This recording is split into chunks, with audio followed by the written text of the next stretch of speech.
Assalamu alaikum. Hello and welcome to another episode of the Bantaba Dialogues. This is the second episode, and today, as you can see, I have with me Sanjay, Gambian political scientist who is doing his PhD here in the United States, also a lecturer at the University of the Gambia. And Esa, as you know, is very prominent in the Gambian political and social commentary, and he has been there for a while. And I've known Esa for many years now, and I consider him a big brother and also a friend. And Esa, I'm glad you agreed to come on the show for us to have a conversation on current affairs in the Gambia. Now, with me is also going to be Dr. Suleiman Jai, another political scientist who is based off here in the United States, Texas. Esa is also here in the United States, by the way, like I mentioned, um, where he's currently doing his postgraduate studies. And then I'm also going to be joined by my co-host Omar Malmo Sambu, who is going to be here momentarily. And so I would like to begin by first to apologize to everybody for starting slightly late. But these things happen sometimes. But we're here, and that's the most important thing. And we're going to try to crack on with things that we plan to talk about. There's a lot of things that are going on in the Gambia. And obviously, as you could see earlier yesterday when I posted the flyer, there's a set of issues that we wanted to talk about. But things change, circumstances change. Also, sometimes the conversations also, or the center of issues we want to talk about, also change. And so we want to prioritize the fact that the young people in the Gambia who recently been arrested to be the focus or central part of our conversation today, and we are going to begin with that. But before anything, let me take this opportunity to once again welcome SNJ to the show. Esa, it's good to see you. How are you doing?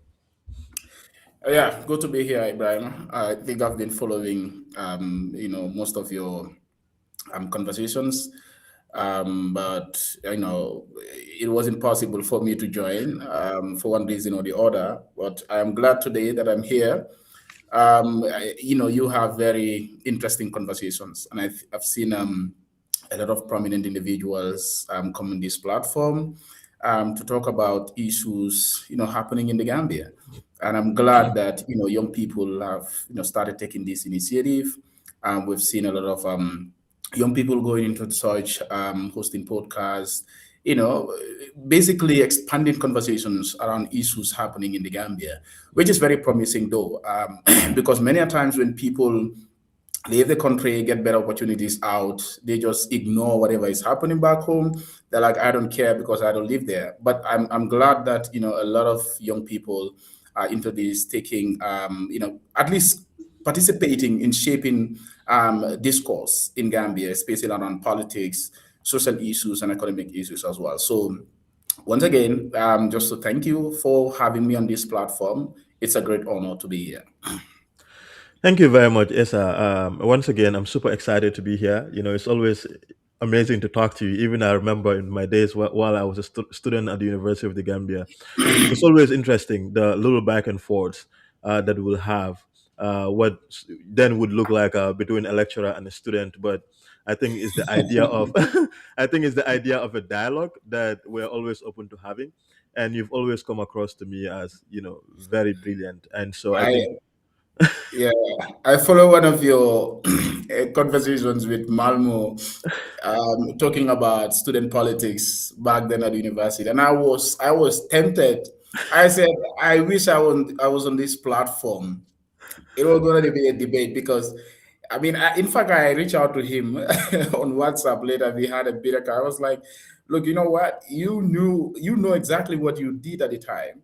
I mean, how he came to the presidency, the politics with the alliance, and the families and all that. So Well, he's coming here. He'll be here very shortly. I know he's working today, so he's trying to get off, and he's probably going to join us from his car. And Dr. Sonjai will also be here. So for those of you who are just joining us, stick around. Esa is here. Esa and I are going to start, and we're going to crack on with the conversation. But certainly, like I began this conversation, there's a lot of things happening in the Gambia, and we could not, for the life of us, begin any conversation today without addressing the elephant in the room, if in fact it is an elephant in the room, because I think what is happening in the Gambia currently is pretty unfortunate. Now, young people, Gambians against looted assets. or otherwise called members of GALA, were arrested yesterday, and they're still currently under police detention for simply going out after getting approval from Carnegie Municipal Council to use the monument at Westfield to commemorate their 1 year anniversary since their founding. Now, for context, for most of you, you can recall that Gala came out of an investigative report established, or I mean, prepared by Mustafa and his team, and it made some findings as to the assets of Jambe. After which Gala came into existence, sort of raised more awareness, and that led to the government making us, taking action, setting up a commission, and eventually we now understand the extent of the damage that confirms some of the reports that Mulligan, in fact, published. So we went out yesterday. They've already had this in the plans to do this commemoration, and the police went ahead and arrested them, and they're under detention. Now, that is the conversation that we are going to have, or we are going to begin with right now. And without preempting anything, Esa, I first want to ask you of your reaction in terms of what you're seeing in the Gambia, what the police are doing in the Gambia currently, but also if there is any grounds whatsoever for arresting these young people who, it seems to me, that the only wrong that they've done is to attempt to hold a celebration for their 1 year anniversary. Thank you, Ibrahim. I think what is happening in the Gambia is really very unfortunate. I mean, and I've said it yesterday through a very short piece. In a very short piece, I indicated that this is a warning to Gambians again that dictatorship is resurfacing its ugly head in the country.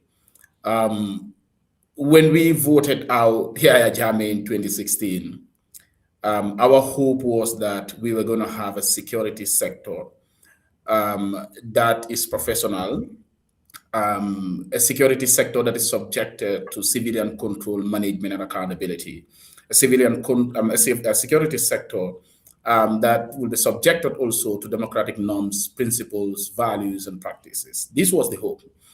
But unfortunately, since the change of government in 2016-17, we have seen Gambia at some point backsliding into dictatorship. And when you say Gambia is backsliding into dictatorship, some people will think this is just blown out of context. So, I mean, they just take it to be, too extreme, but it's not actually extreme. I mean, scholars have talked about democratic backsliding, even especially in African countries. And today, what we are witnessing is even in mature democracies, so-called mature democracies, democratic backsliding is happening because of the erosion of public trust in democratic institutions, right?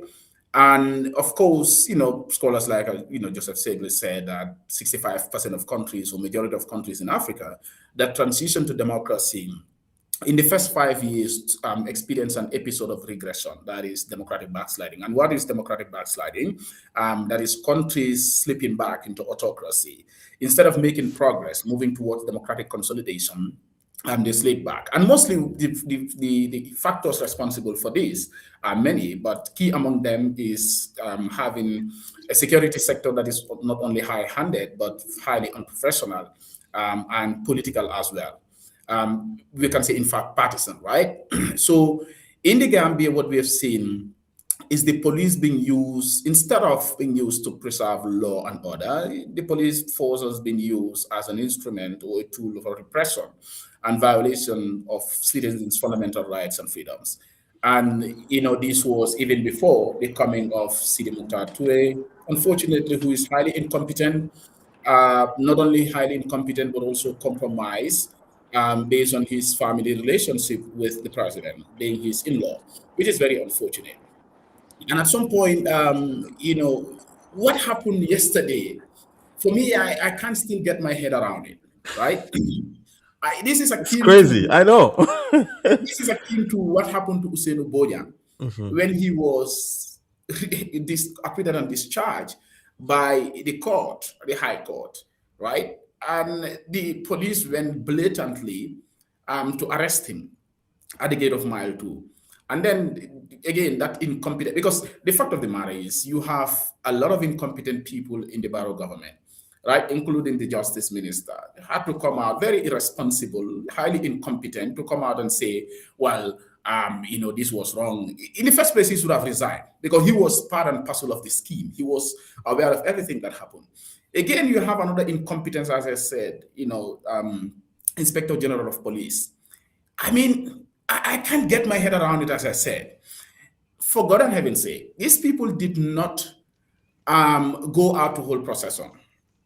They did not go out to demonstrate. All what they wanted to do was to commemorate, their anniversary. So, was it like even if they required permit then, Gambia celebrating independence then, the government of the Gambia should even write to the IGP and request for a permit for them to be able to use the McCarthy Square, because that's exactly what they are telling us. The police has been used as a tool by the regime to violate citizens' fundamental rights and freedoms. And no one in their right senses will tell us that this was, there is no law that they can cite to tell us why they arrested these people. So what these people did was what GALA members did was to write to KMC, or the custodian of the monument, and KMC accordingly granted them permission to use the monument, only for the police to appear and arrest these people, not based on any law, but just because simply you think that you have powers, you have monopoly over violence, as the state, always they will tell us, political scientists will tell us, the state has monopoly over violence, right? Because they have control over the use of force or the weapons and all that. So simply because you think you have powers, you can arrest these people blatantly and nothing will come out of it. That's what it is. As I said, it came to the arrest, illegal. In fact, it's not arrest, but kidnapping of Usainu Boyan when he was acquitted and discharged by the High Court. What is happening? So I don't even call this arrest. I mean, I think I have to change that, because yesterday when I wrote that short piece, I said arrest. It's kidnapping.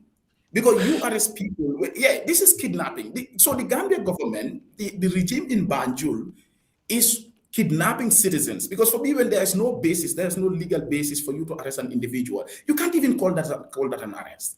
That is kidnapping. These people have not violated any law. And I think, as I I mean, said, even and that's the thing too. Even if they have, like, some of these laws are so unconscionable, such that you expect somebody who is going to just basically do a commemoration to go and seek permit from you. Where is that coming from? Because that's the only legal justification they could possibly say. Oh, they are going to do an event, but they and they, cannot. But that's why they have you had any statement from them? Have you seen any statement from the police? They cannot issue any statement, right, to justify why they arrested these, why they kidnapped these people. I still don't want to call it an arrest, right? Why they kidnapped these people. So it's rather unfortunate, Ibrahim, at some point, to the extent that because yeah, what can you say again? There's a legal justification here and there. Want to live in argue, okay, and all that. But look, new data munela just can't commemorate. You see, and at some point, what is happening in Gambia? I mean, Ibrahim, you man sakundaki from kumule from fairly unnecessarily. yeah. There are some certain things they're not. I mean, you don't need to go to that extent, right? Simply allow these people to, even the when the GALA members were arrested, I think it was one of their protests when they were arrested and created a lot of brouhaha, in the country, public reaction. These people, when they go out to protest, can you simply allow them to protest? And isn't it, you see, Ibrahim, again, I've said this repeatedly. This Public Order Act is nonsense. There is no serious democracy where citizens will require permit, like seek permit from the state, permission from the state to exercise their fundamental right and freedom. Constitutionally guaranteed rights such as freedom of expression. It's nowhere. It's just like you asking me to seek permit to go and vote. Because you see, when people express their rights, or freedom of expression is not only through protest or going on the media, but even voting is part of expressing yourself. So when you go out to vote, you vote for a particular government, you're saying that I am voting for this government because I believe in this government. If you vote for the opposition, oh, I don't vote for this government because I don't believe in this government, right? They're doing the right thing. So that is a way of citizens expressing themselves. So there is nowhere where the state could say, okay, Malmo could vote. If Malmo, being a Gambian citizen, having the required documents and the voter's card, the state cannot stop him from voting. He will not go to the police and write to them and say, give me permission for me to be able to go and vote. So likewise, express what I always say is that when it comes to some of these things in serious countries where democratic norms and values are instilled in members of the security sector, what happens is that they just need to notify the state. Because where your right stops is where somebody else's right begins. Yeah. Now, when I want to hold a procession or a protest or whatever, a gathering at Westfield, remember there are people that also use Westfield, right? Yeah. Maybe it's rush hour. The police can, talk to us and say, well, rush hour 8 a.m. or 9 a.m. or maybe 4 p.m. Those are rush hours. You may not be able to use this space because you're also going to infringe on the rights of others. So the police can always provide the environment, guide them, and also make sure that these things are done in an orderly and peaceful manner. But for the police to decide whether you should exercise that fundamental and constitutionally guaranteed right is absolute nonsense and has no place in a serious democratic setting. So unfortunately, we have an incompetent, interior minister, yes, an incompetent IGP who is compromised, as I said, based on his family relationship with the president. In a serious country, by the way, Sidi Mukhtar Toure will not even have been an IGP, right? Because there is already conflict of interest. So these things are happening because the state feels like they can do these things and nothing will come out of them. But it's rather unfortunate. There is no legal basis or justification for arresting or kidnapping these individuals. And I think it is the responsibility of every Gambian to speak out against the resurfacing of the ugly head of dictatorship in our country, to speak out and demand for the immediate and unconditional release of these gallant and patriotic young men and women who are fighting, not for their own interests, but for the interests of the greater good, especially the masses who continue to suffer because their resources are being looted by these criminals and incompetent and unpatriotic sons and daughters of our country who are in government today. Now, Omar, before I ask you for your reaction, and welcome everyone. Omar is my co-host. He just closed from work. You could see him with his beautiful work outfit and also a helmet. So he's joining us from his car today. But Omar, I'm glad you're able to accommodate at least part of this conversation. But before you get to your reaction, Omar, there's a lot of usually in the Gambia. I'm perhaps guilty of this too. When we talk about the system, especially the police, we sequester it principally to only focus on the police, forgetting the fact that the police are answerable to the president of the country. So the president hires the inspector general of police. And so my question really is, to what extent do we principally blame the system, which is the Gambia police force itself or the security sector, and isolate the president? Because most of what you hear is that, oh, there is order from the top. That's why these young people are arrested. There is no argument or basis for using the law to arrest or prosecute individuals. But there is almost like a constant this thing of order from the top to arrest these individuals who, in fact, don't look like they've done anything wrong. And so I'm curious, Omar, on one hand, if you would address that and also talk to us about your reaction as to what you've seen so far coming from Banjo. Dr. Solenjai, welcome to the show. How are you doing? I'm doing pretty good. How you doing, sir? Can I'm you all very see well. me? Can you Yes, if see me? you just center your phone a little bit, we can only see half of your face. Yes, that's better. Thank you. Okay, let me see. Yeah, I'll try and fix it. Okay, that's fine. All right, Just thank you, mute it thank for a you, thank second. you, Omar thank Malmo, you. go ahead. Thank you, Ibrahim. It's good to have Esa and it's good to have Soul, It's a great, great guys. To start with Moro, ndaka manaka kamala fo, karun ndanga mera mujama ko Yes. moli. Go ahead. Sana fadam pansino. I remember where I want to preface this conversation to is Kabirin told me 6th grade. I remember teacher dolo beje ako luafula drona batala class. Luafula wala nyende ko the teacher is always right. Aluafula nyang wala nyende ko if you think the teacher is not right, refer back to rule number 1. So Gambian to lamansa kundaka operate wala nyame to lako. The president is always right, and if you think the president is not right, refer back to rule number 1, which still states that the president is always right. Because niya for moyoko, we blame the security and not the president. Tomorrow, mo manyan na modun de la kavoko katal, kutaman de molkami along kanilua manta.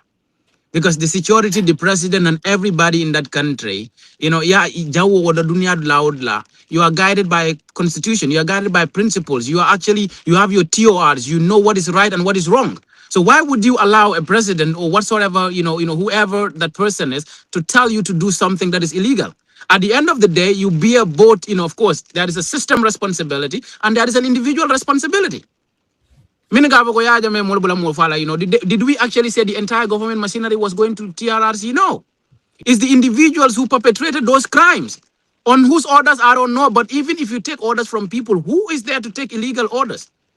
You have your constitutional right to say, you know what, this is not right and it's nothing that I should do. Therefore, I'm not doing it.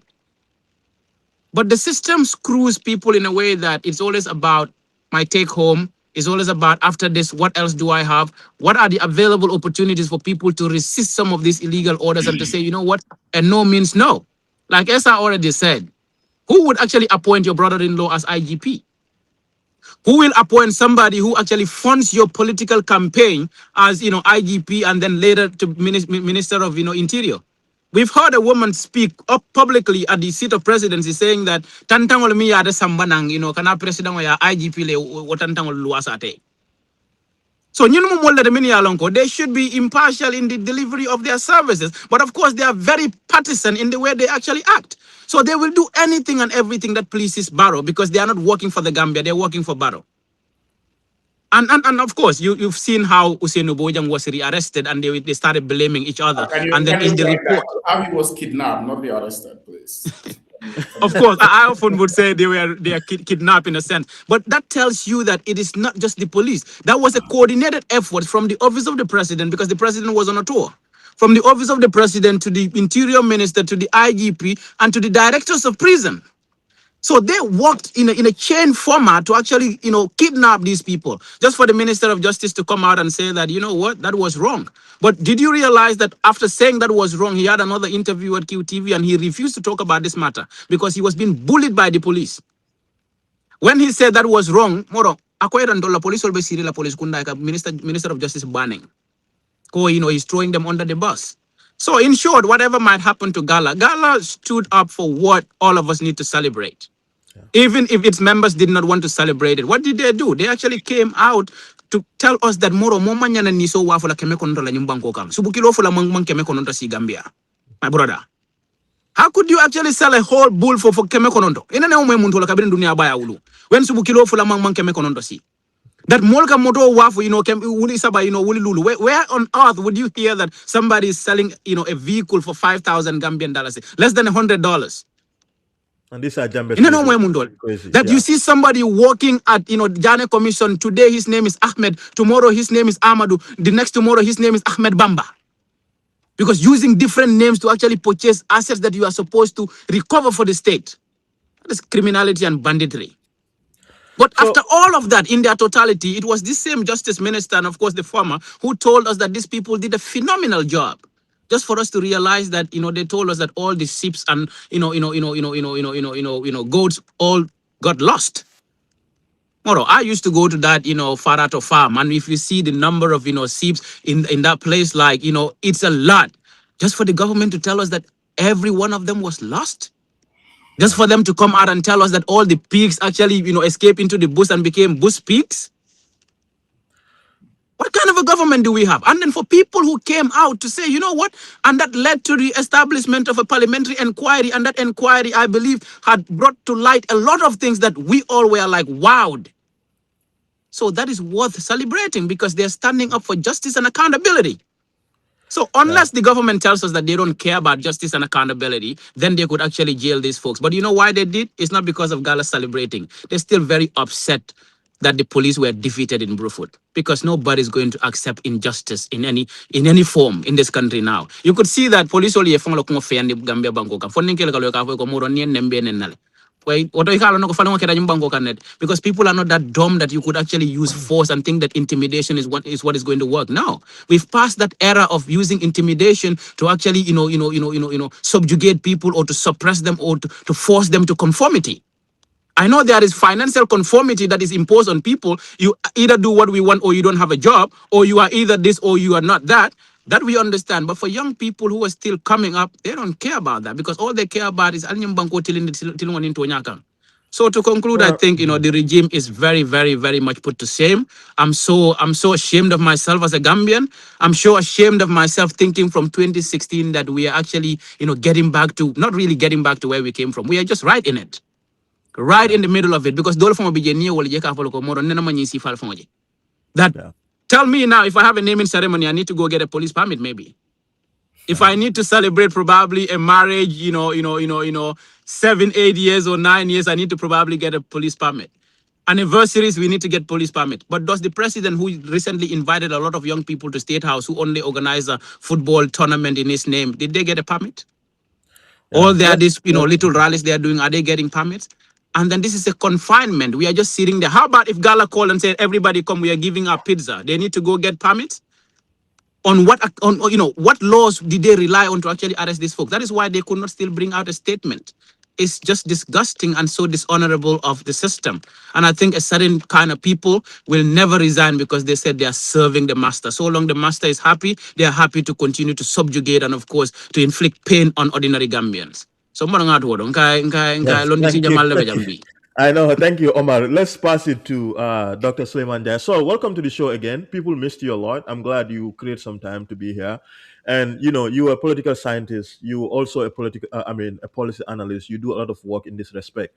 And when we talk about systems, systems are designed by human beings. Systems don't run by themselves. But the system we had in the Gambia for 22 years, or perhaps even more, has been one that has been very arbitrary in some sense, especially when it comes to the security sector. Now, we've seen this at the TRRC with the outcome that we've seen the police, sometimes, torturing individuals, extrajudicial reports of extrajudicial killing in terms of the NIA, and also just people that are protesting the manner in which they have been handled. So there has been a system that has been very horrible, but that's not unique to Gambia as well. So I want you to talk to us. This is election year, and there are so many implications of what's happening back home right now, especially with the reaction that we're getting from a lot of people as it relates to the arrest of these young people. What are the risks or implications of this, and how do we have a system that do not principally work against ordinary Gambians who want to go out to exercise their constitutional and fundamental right to be in places where they are meant to be? Instead, they are being received with arbitrariness and violence, and as Esa put it, they have been kidnapped precisely. Yeah, thanks for having me again. And my apologies. I'm chronically punctual, but it's Mother's Day, so I had some other errands that I was running. And Mr. Njai, nice to connect. And Mbarindingo Omar, good to see you, Dr. Sambu. I think this is nothing new. I think if you grew up in Serekunda, the police, I mean, I've never seen sadists before in my life. People who are more sadists than the police in Serekunda and Kalinding. Under Jesus, right? Jesus Baji, as he passed away now, I believe. I mean, people were just brutalized for just sitting on the street corner with a joint. I mean, this is nothing new. I'm I talking mean, about. I I'm was in talking about. Genesis. I know Say it again. Jesus. I remember Jesus' time at Jesus, Genesis. Jesus was brutal. I mean, he was just brutal. I remember when I was 17. For me, this is personal. It's not even that philosophical at all. When I was 17, in Georgetown, just hanging out with some buddies. I woke up in the morning, just going to Six Jumps on Bunung, and then Jesus and his folks were patrolling. They just came over. They beat me to a pub, threw me in the back of their, back of their pickup, and took me to Talinding Station for literally nothing at all. They just suspected that I was smoking weed, and I wasn't.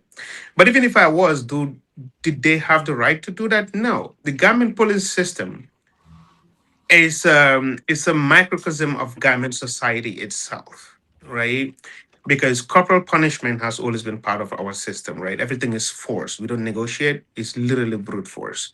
And you take that and you put it on steroids, give it to people who really don't even know the laws they're enforcing. They have no clue. Because many of these police people, they're just obeying laws. They're literally obeying laws. No, sorry, obeying orders. Orders, Just yes. implementing those orders, right? It's nothing new, and I think one thing we should have done after the Jammeh era. I think we had opportunity to reset, and we refused to reset. We refused to. It's a choice, right? Because for the security reform, for the police, for the bureaucracy itself and everything, we had the option to do that, and we refused to do that as a society. And these are some of the ramifications of that. So I remember in 2017. One of the, I believe, no, 2018, I wrote an article called Barrow's Fictive Commissions. Because my argument was that some things we don't need to wait for a commission to tell us that we need to change.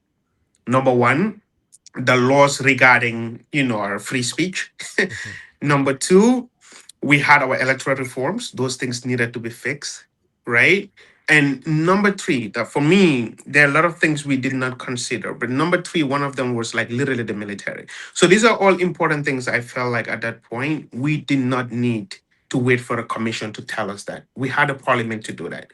And some of us were insulted for saying that, literally. And the same people who were insulting us now are telling us that Barrow is bad. I'm like, you defended him. You defended him. The difference is that some of us are still standing on principle. We haven't shifted. Those people have shifted because the politics has shifted. They're no longer in power. So the state is using that power against some of them. And what you see in a state, the goal of every state is to protect that state. State are not moral entities. So what you're going to see is that Barrow is going to make sure that these laws do not change because it's in his benefit to muffle dissenting voices.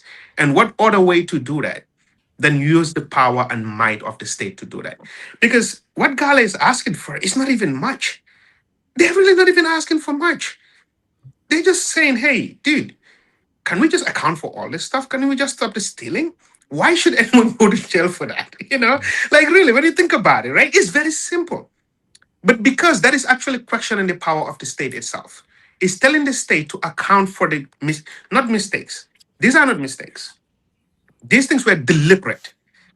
It's only in Gambia where we set up a commission to investigate crimes and wrongdoings, and then we had to set up another commission to actually investigate that commission.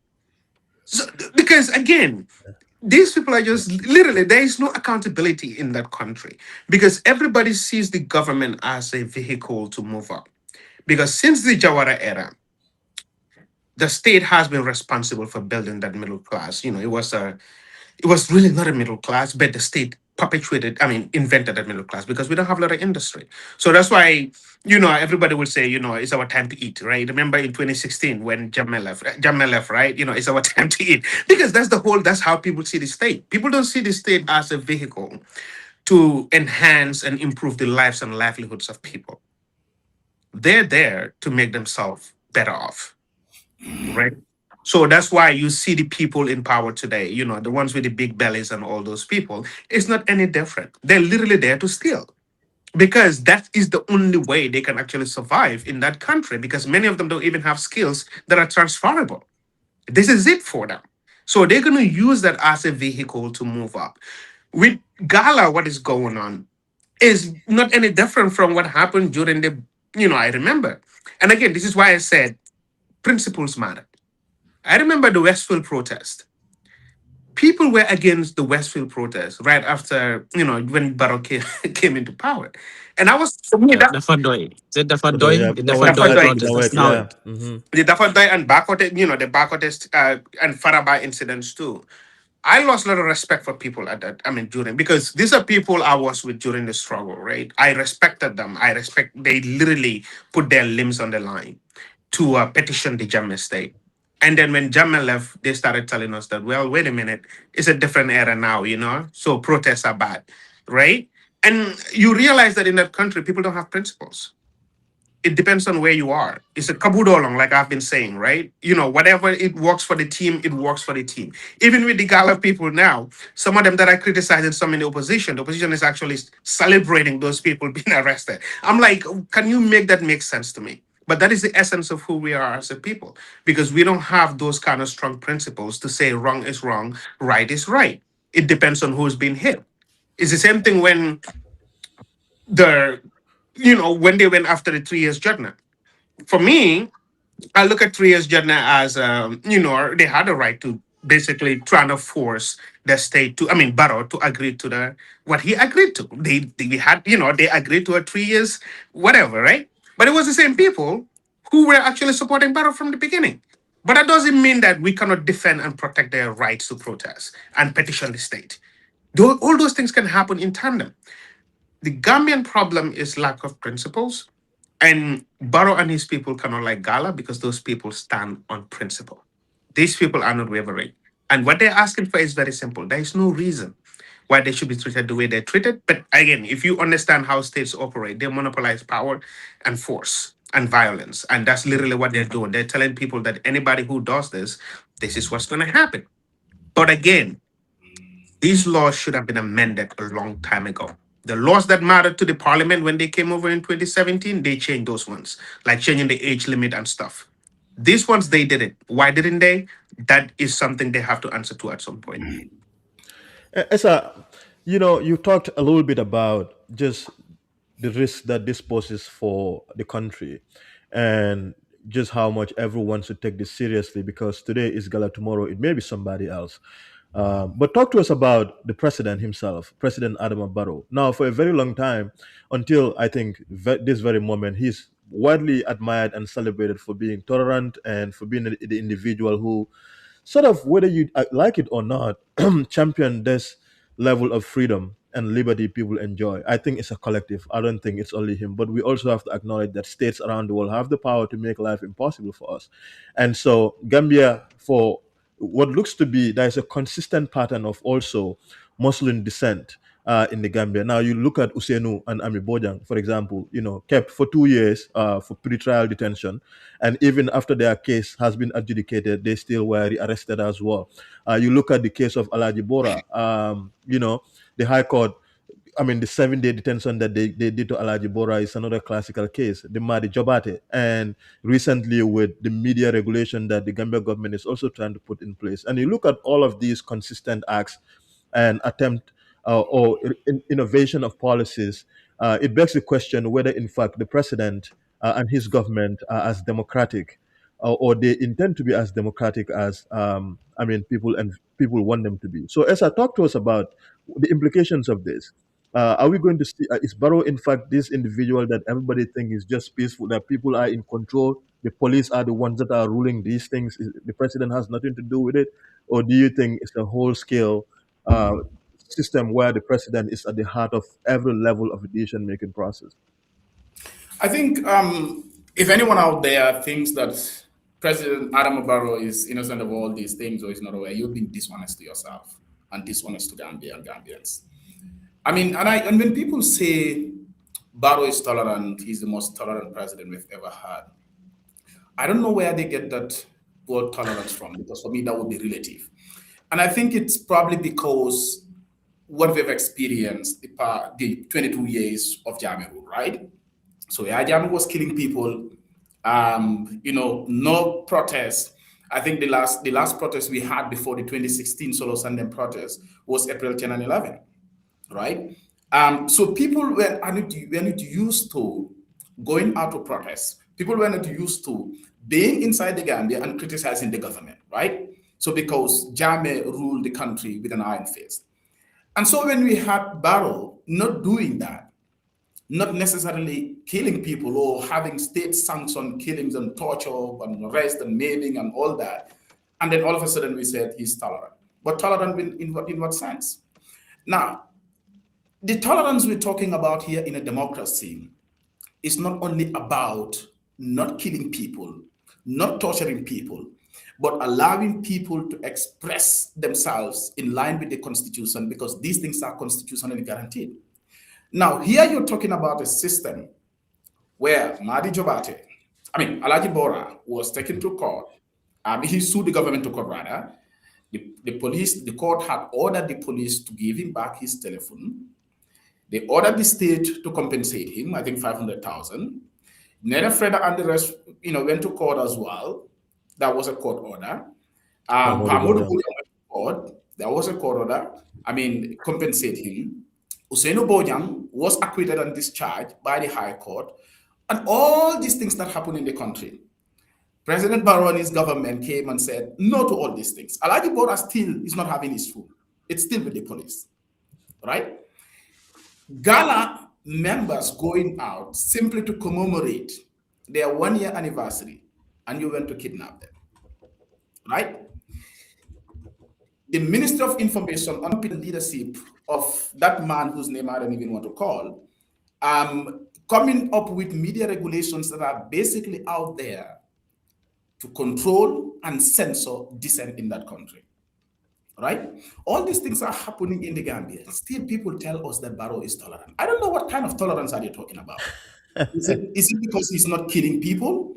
Right? So what is happening in the Gambia, that is not in the hands of Barrow. Barrow has no control over that. For SIJ to sit on Kirfatu and be critical of the government and Barrow not being able to do anything about that, that was something that Gambians fought for in 2016. So it's not for bad, because the thing is, there's nothing they can do. Well, people say the state can use force and all that, but are Gambians going to allow that? Now look at what is happening with the GALA people. How many times have they been arrested? Did they subdue to pressure?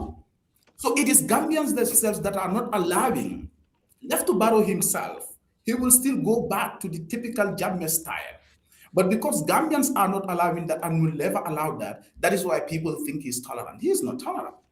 I don't think he's tolerant. Left to Barrow alone, he would have controlled the Gambian people, ruled the Gambia with an iron fist. And I've told people that the implication of this, as you asked, Ibrahim, is that at Barrow for another 5 years is going to be disastrous for our democracy, unity, and stability as a country.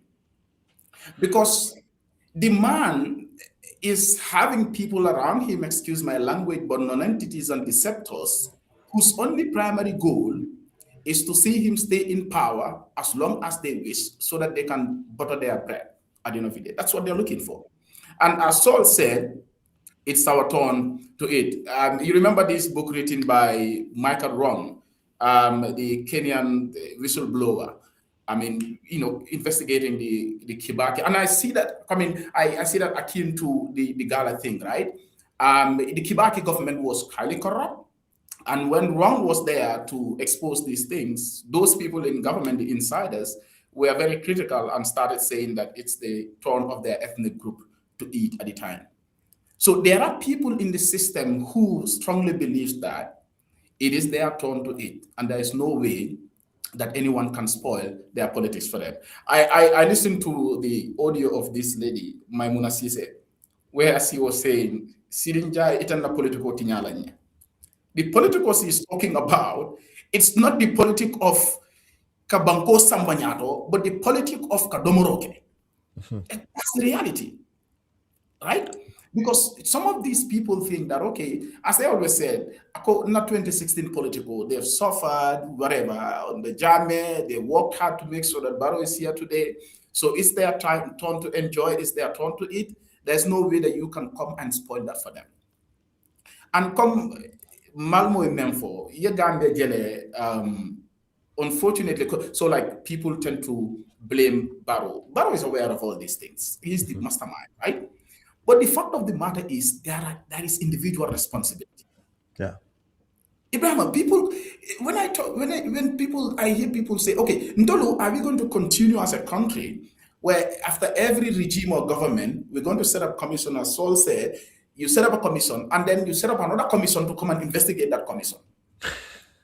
Right? Yeah. Are we going to be a country where after every regime, commissions will be set up, and Esanja will come and testify and say, these things happen, they were the norms, so that was the situation at the time, I had no control over it, and then we're like, okay, let's move on. Right? Another regime, after another regime, another commission, people come and explain. So what happened during Jammeh's time should have been a lesson for every Gambian. We saw people appear at the TRRC. We saw people appear at the Jammeh Commission. Some of them express remorse and regret over what happened. And Gambians are like, okay, that's fine. So it's the same thing that is happening in the Barrow government. If you happen to set up another commission after Barrow presidency, it's going to be the same people who will still come and say, well, sorry for what happened. I mean, I had no control over it. But people have a choice, Ibrahim. Yeah, they always do. They always do.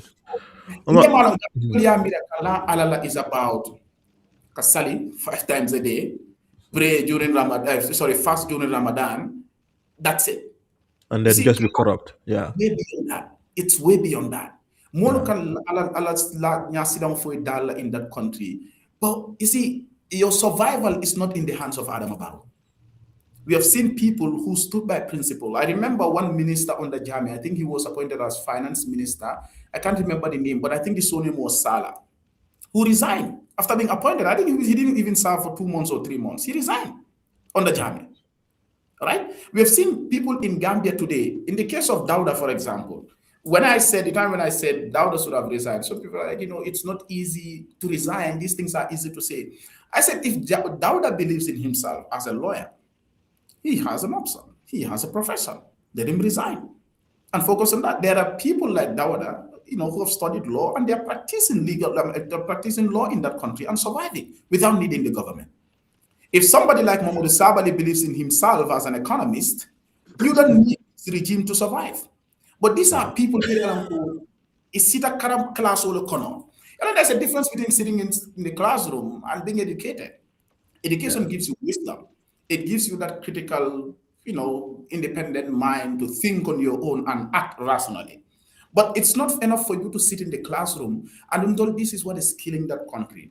We have people who sat in the classroom, got their certificates, wore their gowns in a graduation ceremony or gathering, and then come up with their degrees, shouting everywhere, I'm educated, I'm educated, I'm educated, when they are not doing anything but destruction to that country, especially to the future of the younger generation. So, Puruka summarize, President Barrow is part and parcel of this. And let me tell you one thing. I've said this dictatorship, as Malmo said, is already there. Actually, because we are in an election year, you ask this question, what is the ramification? They are conscious of the possible consequences of these actions in the Melkeka. Well, they're very careful right now. But give these people chance in December. Ibrahim, we will have another show here. We will be talking about probably worse than what happened on the Jamit. It's just because we have 6 months to election. So they just need to be careful how to play their cards. And I mean, that's why Maimuna is saying, na political they just keep emphasizing our politics, you cannot destroy our politics for us. Because they know that elections are coming. One, there is economic hardship in that country due to the crisis in the Middle East. Everybody knows, people are feeling the brunt of this. So remember, on top of that, you're victimizing people because of their identity, because of their tribe. And we will come to that, I guess. Yeah, we'll come to it. To kidnap people, not arrest people, but kidnap them simply because they asking for accountability. As Saul said, they're not asking for anything more but accountability, transparency, and the rule of law. That's what they're asking for. So they know the possible consequences. These consequences could be far-reaching. And that's why they be careful the way they play their cards. But give them December, give them another 5 years. We'll be talking about full-blown dictatorship in that country. And that is something that all of us would regret to live.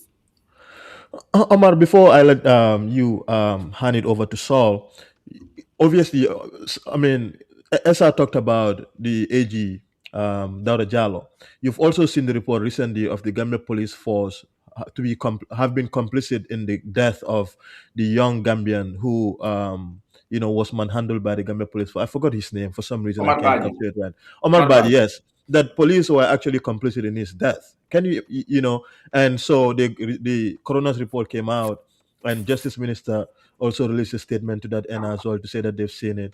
But again, to the issue of the police that we're talking about, we can go on and on of the number of people who were victims of police brutality. Now, Omar, if you talk about that briefly, and then we can shift it to Saul, and Saul can give us his reaction to this subject of the police, then we can move on to another bigger subject, which has to do with identity politics and accusatory politics in the Gambia. So first, let me say, yesterday I saw all those videos circulating, and I thought to myself, who runs a democracy on a dictatorial constitution? Because first, we say we have a democratic dispensation. Often I told people that, the coming of Barrow was not the making of any political party. It was the perfection of a combination of factors. And those factors cut across every other thing you could imagine. But a couple of people felt it was their making. It is theirs. We owned it. And deliberately refused to actually work on the reforms that were needed. You cannot run a democracy on a dictatorial constitution. The simple thing, the logic around it is that, we just call it a democracy, but we got the dictatorial laws to continue to subjugate the people, but in a different light. So Barrow, like you tried to say, is not tolerant, in my view. Barrow's, the mistaking, tag we give him in terms of tolerance, he is tolerant to his political oppositions to woo them to his side. He does not imprison them. But he makes sure that he financially cripple you and compel you to join him. And that is what happened to a couple of people who either set up political parties or who were vocal against him. He compel you through financial means to suppress your financial capability so that you can join him. That is not tolerance. Moro, if we take it through reflective thinking, Barrow's government killed 3 young people in Faraba Bantang. If you tell me he's not killing people, his government killed 3 people. And you know why they killed them? They killed them simply and squarely because the community said this is a women guarding. This is basically where our lives and livelihoods depend on. They were protecting their lives and livelihoods. And then because you're trying to actually, support a private miner to destroy those ecosystems, to destroy these people's livelihoods, you killed 3 of their members. The Aki That medicine, is on Barrow. the pharmacy, the medicine too, the medicine story is still hanging. So again, you look at it from, government negligence and outright corruption that brought about that cough syrup that led to the death of over 66 children. You tell me this is a person who does not kill. You don't need to pull the trigger to be a killer. There are multiple ways to kill a cart. You don't need to even touch the cart. So who is leading our country? Who is actually giving positions to all these people who are negligently executing those roles, leading to the death of Gambians or others pulling triggers on Gambians under the orders of the IGP who is appointed by the president? So directly or indirectly, the president bears the responsibility. So he's not tolerant because you cannot tell me, he doesn't kill people. Barrow does not need to hold a gun to kill anybody. Actions, his leadership is actually leading to the killing. Of course, kill Harun Jatta for simply protesting. Even though you would say they are APRC, but they have a right to exist in this country. They are Gambians like any other person. You can't militarize an entire region simply because you felt a former president came from there. You cannot go there, remove their women borehole pumps from their gardens, trying to starve them to death. And you tell me that's a president who is tolerant. No, he's not tolerant. It's the same person that actually went to Gunjur when people were talking about all these, fish meal factories and then arrested all those young people and put them behind bars. That is not tolerant. So to tell people that, Barrow is tolerant, Barrow probably has a different style as per Jammeh, because Jammeh is one person who comes out and actually instills fear in you. Barrow does not do that. He acts all, very calm. But, Barrow is like selenium. It's only reactive in the dark. So in the open, he acts all very calm. But those are the kind of people that are very deadly and dangerous. And like as I said, another term for Barrow, that is when and where we will know how brutal this regime is. Do you know that there are people who died in this country that the police never came out and they died in police custody?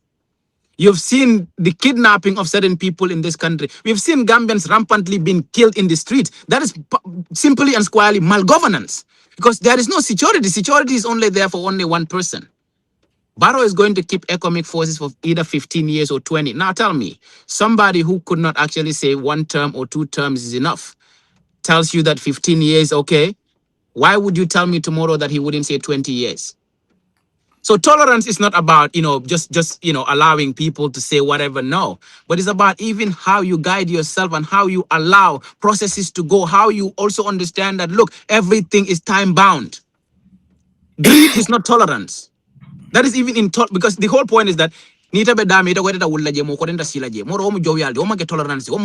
what is like greed. So for me, in short, the description of Barrow's regime is that he is one person who acts very, calm in his demeanor, but in reality, very, very bad, because nyinlo masakunda minga fo moleta doko kala jam, because ite dalta karnyolala ite doko kala jam kadi ite boda sikarle ite doko kala jam kadu, this is basically your philosophy, your mentality. Or you actually segregate or you characterize people based on what you think of them or what you perceive, which might not even be their reality. So how is that a tolerant regime? So in short, I don't think a democracy can be run on a dictatorial constitution. And that is a failure of governance from 2017 to date. And Barrow will not leave after 20, either if we give him another time, he's not going to leave after 2031. This is a person who could not leave after 3 years and thought, 5 years. 5 years, he could not leave 10 years. 10 years, he could not leave 15 years. Tell me why he will not say 20, 25, 30. But the whole thing is that we as a collective and those who were involved in politics and of course in parliament, sometimes we need to reflect and ask ourselves. I remember some people would tell you that, Moro, that guy from Gunjur, Miyalonko, shortly when Barrow came into power, they said he was insulting Barrow and Hussein Odab and other people. Soja Rolia sandwich motoko video ka threaten. We've seen all of that here. How is that tolerance? So a lot of injustice and malpractices have been happening in this country. But Ebekeka Nyaming is not that they are, happening in the wide open. And that is even in Jammeh's regime, you realize that things were actually gradually coming up. So we will get to the point that we get to diminishing return ibem fala loko double and no mota kuno laje. Karniem funding kele mudete ko bute ko follow. Anybody like Aliuba could have died yesterday. Yeah. The way these people brutalize people, anybody could die at any minute. So how is that tolerance? Yeah. So And ni emol bude 3 years kabiri bude Barrow finita kontole ko kabiri matela yalo ne ko boto kuliata. He was celebrating maltreating citizens. How could you tell me that person is tolerant? I think Barrow is as bad as any other regime that existed before. And to say he's not killing, of course, people are being killed in the Gambia. Probably not in the largest numbers as it was being done by Jammeh's regime, or not people who are, directly involved in politics. But like people would say, oh, GALA is a political, that means they do not understand politics, because political activism is in its entirety politics. But I want to. Let me just hold it at that. I was going to keep it there. I mean, Saul is the political scientist here. He's the professor here. He can help us. I mean, you're also a political scientist, Esa. Come on. Well, I'm still a student of Saul. So, but I mean, I often hear people say this. They're political. Look, everything in the state is about politics. Right? Everything in the state is about politics. What we are discussing here is politics. It's political. Yeah. How can you separate politics from a group that is calling for accountability, transparency, the rule of law, and good governance? Yeah. You can't. So, I mean, there's a difference between being political and being partisan. One can be political without being partisan. Yes, good point. So, correct me if I'm wrong. You don't have to be, you don't have to be partisan to be political. Once everybody will be political in the state. So, people don't understand this. And again, as both Malmo and Saul said, Gambians know where exactly we got things wrong. After 2016 election, I think everybody was overexcited. Everybody was sentimental and emotional.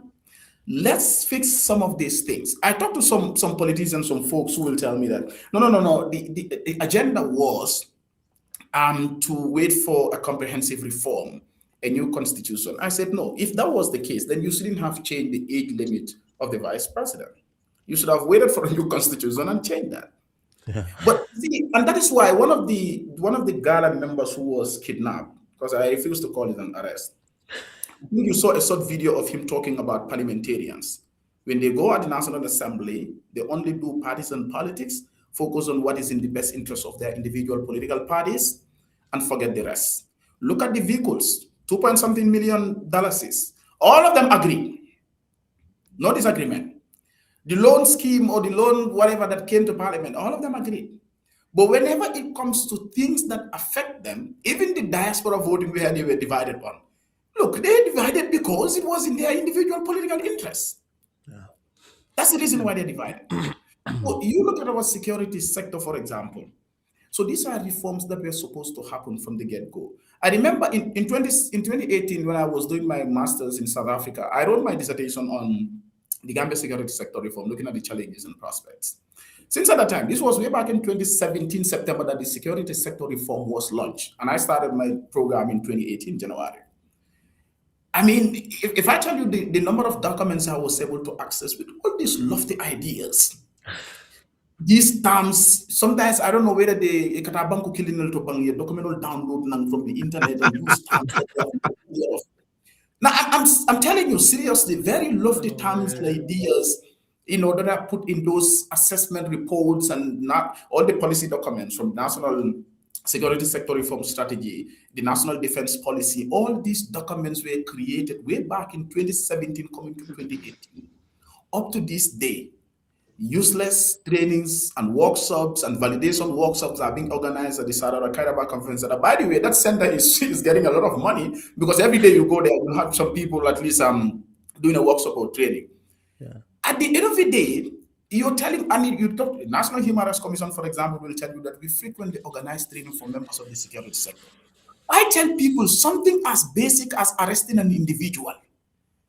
Why do you need to use force? Why do you need to be brutal? You come to Aliuba, he is not even resisting arrest.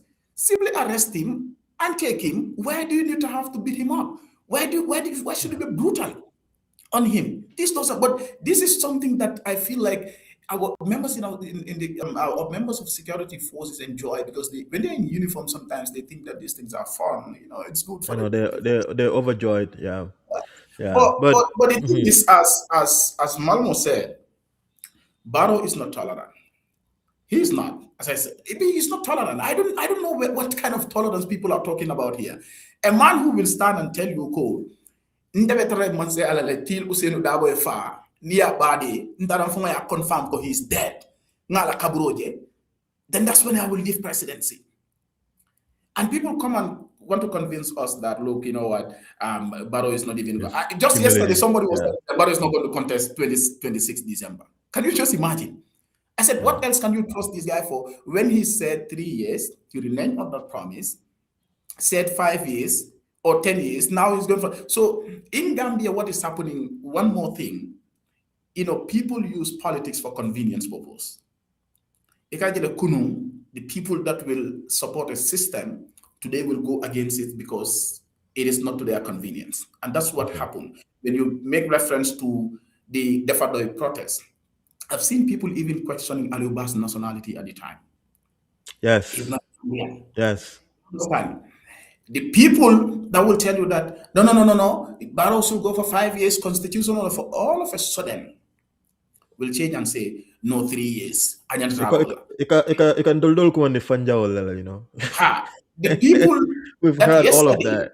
Yeah, the people yesterday who stood and said Barrow mu fula jongolati, Barrow Manketen, today are the ones that are also celebrating him. So we use politics when it comes to our convenience. I mean, that was something briefly. That's something we are briefly yeah, going to discuss. But even the yeah. UDP, But NRA, PRC thing, I was like, you blaming Barrow for hiring people like Sidinja and Tongonjara, but some of you are comfortable to work with a group that operates on the orders of Yahya Jammeh, that still believes that Yahya Jammeh should be back in the Gambia, that believes that Yahya Jammeh has not done anything wrong. So people use politics to their convenience. yeah, Nakarunko aye favor lunga menna. You take it out. I mean, as Saul said, why would you celebrate the arrest or the kidnapping of a genuine patriotic Gambian citizen, that is GALA Cisse, because I've seen some people celebrating his arrest, simply because he said something, you're not happy with that. So yeah, member care in Gambia is a collective responsibility. From 2017, the failure started back there.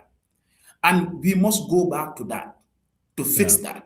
And Nabekela, it must be done genuinely, that Gambians must come together and make sure that they remove this corrupt, inept, incompetent government, and be serious with reforms in that country, so that at least, because Malmo meant for democracy, the a dictatorial constitution, a constitution that will say Ibrahim Sonko and Omar Malmo and Soljan Esanja will have to seek a permit when they even want to come and stand in front of the State House gate and say, Baronko Mburo Daja. yeah. A constitution that will allow you to do that? That's madness to the core. So I want to shift to you pretty quick. Obviously we had a lot of conversations on accusatory politics here on the show, you and I, and it's rearing its ugly head in our politics again. And the name that comes to mind naturally, and Esa have naturally shifted us to that conversation. So Esa, thank you very much. The name that comes to mind is Sidinjai. Now, there's a lot we can talk about when it comes to accusatory politics, but there's also so much we can talk about when it comes to Sidinjai, his role during Jammeh era, his role during the impasse, but also how an unelected official who has become the deputy speaker of National Assembly have such power and control to decide who gets promoted in public service or in the government and who doesn't get certain opportunities. I think it speaks to what is happening, but it also speaks to an issue that most people avoid conversations on. I mean, certainly we know every elections in the Gambia, the issue of ethnicity and tribes becomes center stage. Politicians use it to their advantage, and it's not only one side that is complicit in this. But I think in this specific case, there's a recording of Sidin Jai where he had with an individual who works at GRTS attached to the vice president's office, I mean, the story I think everybody knows, so it's pointless at this point to provide the context. But you all know the story that I'm talking about. But Sidinjai can be heard in the audio making very derogatory and tribalistic sentiments against the Mandinkas, basically saying that for these individuals who are supposedly members of UDP are Mandinkas, and so they should be denied the recognition or promotion that they deserve, right? So, talk to us about what you're seeing happening in the Gambia currently. I mean, talk to us about Sidin Jai and this audio. If you had an opportunity to listen to it, what are its implications? But all of these things combined with the police, with NPP, and the accusatory tribal politics that they're doing, are we at a stage where people should be worried about what's going on in Gambia? Oh, absolutely. It's one thing for politicians to use politics to divide us. It's another thing altogether for people with power to use their power to deny people the right to access to the state and to their jobs because they belong to a different ethnic group. I don't know any other way to describe it. That's textbook definition of tribalism. There is no other way to put that. And that's actually the most dangerous part of it, right? Because rhetoric is one thing, but targeting people specifically because they belong to an ethnic group, I mean, that's insane. And you can tell, I listened to the transcript, but my full A is not all that. But I listened to the audio, but my full A is not all that. But I read the transcript. And I've read it from different news outlets. And they basically he's basically saying the same thing. That I mean, the way he even asked the question, isn't he Mandinka? You know? I mean, when you think about it, it's like it's so normalized in that government that this is the norm, right? And we can talk about a lot of stuff. Sidinjai should not, number one, there is no reason why Sidinjai should be in government, but we know why he is in government, right? The same system that allows for other political people to get access to power. What worries me is this is how countries are basically destroyed. They're hollowed out from within. You see what happens in other countries. I mean, the idea that somebody, the deputy speaker of the parliament, of the house, would deny promotion for people and will fire people because they're Mandinka. I mean, that's insane. I mean, I think like we just need to take a step back a little bit and just understand how insane this is, right? I think we're mostly talking about it mostly from an emotional angle, and people are fighting, or he's tribalist. But I think we just need to take a break a little bit here, take a step back, just realize how insane that statement is. But not only the statement, but these are actions. And he's actually talking to the president about these things, and the president is actually agreeing with him. This is the time for decent people in that country to stand up to what Barrow is doing. Because Barrow cannot feign ignorance. Not anymore.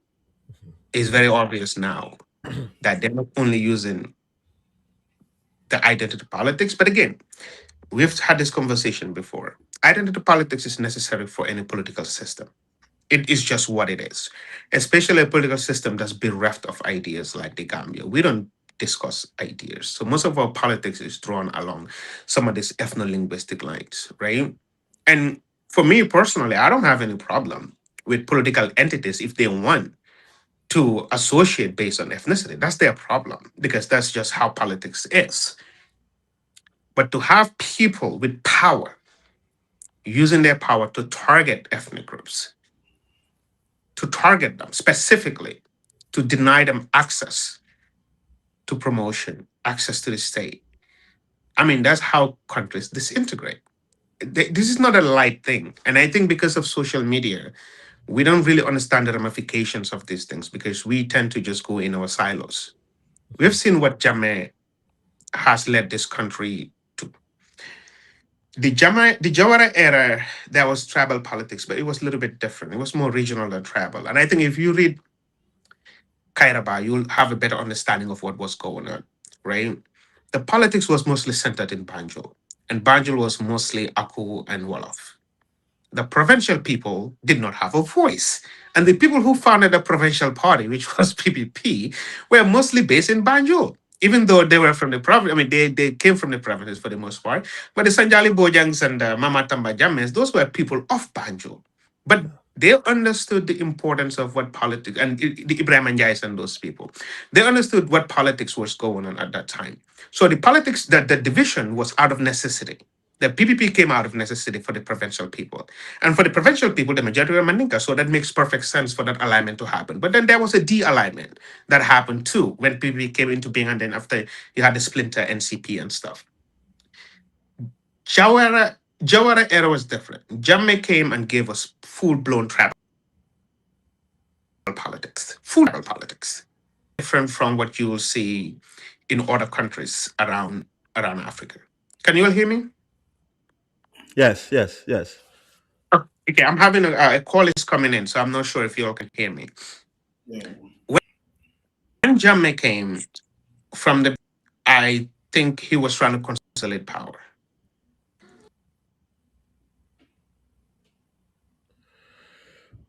It seems this call Saul is having You hear his. me now? Yes, yes. So we can hear you. I'm You sorry. lost you a second. This is why I don't use my iPad. I rather use my. I mean, this is why I don't use my phone. I rather use my iPad. But my phone, I mean, my iPad camera is not that great. And Go I'm ahead. I'm going a little bit longer here, but I think what Jammeh was able to do was to divide the country in ways we have never seen before. And I've said this before. Mhm. Most of our tribal, what we call tribal and ethnic issues, they mostly manifest themselves in the politics, not in our Yeah. day-to-day lives. Yeah. Because it's really hard for, because what the all us will say, Santa Amukir, right? In my neighborhood, we have Manjakol Bijele Mumunjai, Surwa Njai, Kasinko Njai, Maninko Njai, Aku Njai, right? It doesn't make sense in the form, in the Gambia, right? For this tribal sentiment, because Sidinjai is Fulanjai, right? So what you have in Gambia is mostly ethno-linguistic groups. But what Sidinjai and them are doing is different. It's very different. They're doing exactly what Jammeh was doing. And my biggest worry here is we take people like Sidinjai and launder their image, whitewash it, and turn them into serious people. And Mhm. NPP is not the only political party who's done this. The other political parties have done it too. And this is what worries me about that country. That people like Sidinjai can say these things very comfortably without even thinking about it. So there's something deeper here that we don't even understand. And there's no reason why Sidinjai should be in government today. Because in any serious country, Barrow should step in and do something about it. I'm not sure he would, but Sidinjai is not a deviation from the politics that bothered him because it is out of necessity for them. And they're going to continue doing this. And I wish and hope we'll take this very seriously because this is serious, man. This is very serious. I mean, it's just like racism, right? You can call somebody the N word. That's one thing. When you have the power to deny that person access to the state, access to their rights, their birthright, that's a different thing altogether. That is how systems and countries are actually destroyed from within. And that worries me a lot. And I saw to your comment, I also remember part of conversation we had in the past where you mentioned that Jambe took this issue of tribal politics and put it on steroid. And since that change happened in 2016, I mean, they still manifested in some ways, but in very subtle ways. And people mostly try to avoid it, or even if it happens, people don't like to publicly manifest their prejudices or biases, at least ethnically or at least tribally. Now, Malmo, Sidinja in the audio, you can hear him say that Atele Osman Sisela, permanent secretary, promotion, or he blocked it, right? Sidinja, this again, an unelected individual as deputy speaker of the Gambian National Assembly. In the audio, you could also hear him say that Atele he cancelled the appointment of Abokar Dabo as director general of GRTS due to him being a passive UDP sympathizer and also a Mandinka. But he also suggested to Omar P. Jallo, you and I last week, Malmo, we talked about this, to make a public statement that aligns with his political agenda, basically for him to lie to the public if he wants to get back to his job. Omar, talk to us about how is it possible that Sidin Jai supposedly has amassed this much power and confidence and authority to lead what looks to me to have hiring and what should be the president's job, that Sidin Jai is able to do those things in the Gambia. How is this even possible? What sort of country have we become such that, deputy speaker of the house will be the individual responsible for this? But politics in the Gambia, you need to understand that City for Barrow had done a lot for him. Now, look at the chronology of events and how the betrayal all started from 2016. Even tribalism, I don't look at it from, okay, what City said. What has been happening since, post-Jammeh? Like, often you don't want to hear it, but even at your TRRC, it was very visible that there was some ethnic statements that were made there. Some of your people sat down and said, "Yola lom problem or nyimbanko kanjang." Yeah. We've seen other people say that, you know what, we are not going to give prominence to these Jola boys here, as if every Jola was a Jammeh supporter. Some of whom were actually victims of the same Jammeh. We've seen, people like the government going down to, this typical Jola community scale, bohol pompol from Utijepurke Baligiola. So that in itself is tribalism in its entirety. So Sidinyanyol capitalized on one thing. Barrow as a president, or any person who becomes president, make them believe that you can go beyond any Molkambendamina. If they are not honest people, they will buy into your idea. Yeah. You know how APRC got into Barrow's head? Because the UDP, instead of accepting the 3 years and let's go on the 3 years and end it there, Hussein Odabo told Barrow that, of course, Constitution gave you 5 years. Because that 5 years was to have enough time for the UDP to do whatever it could to amass all, whatever in terms of, votes, so that they could easily form the next government.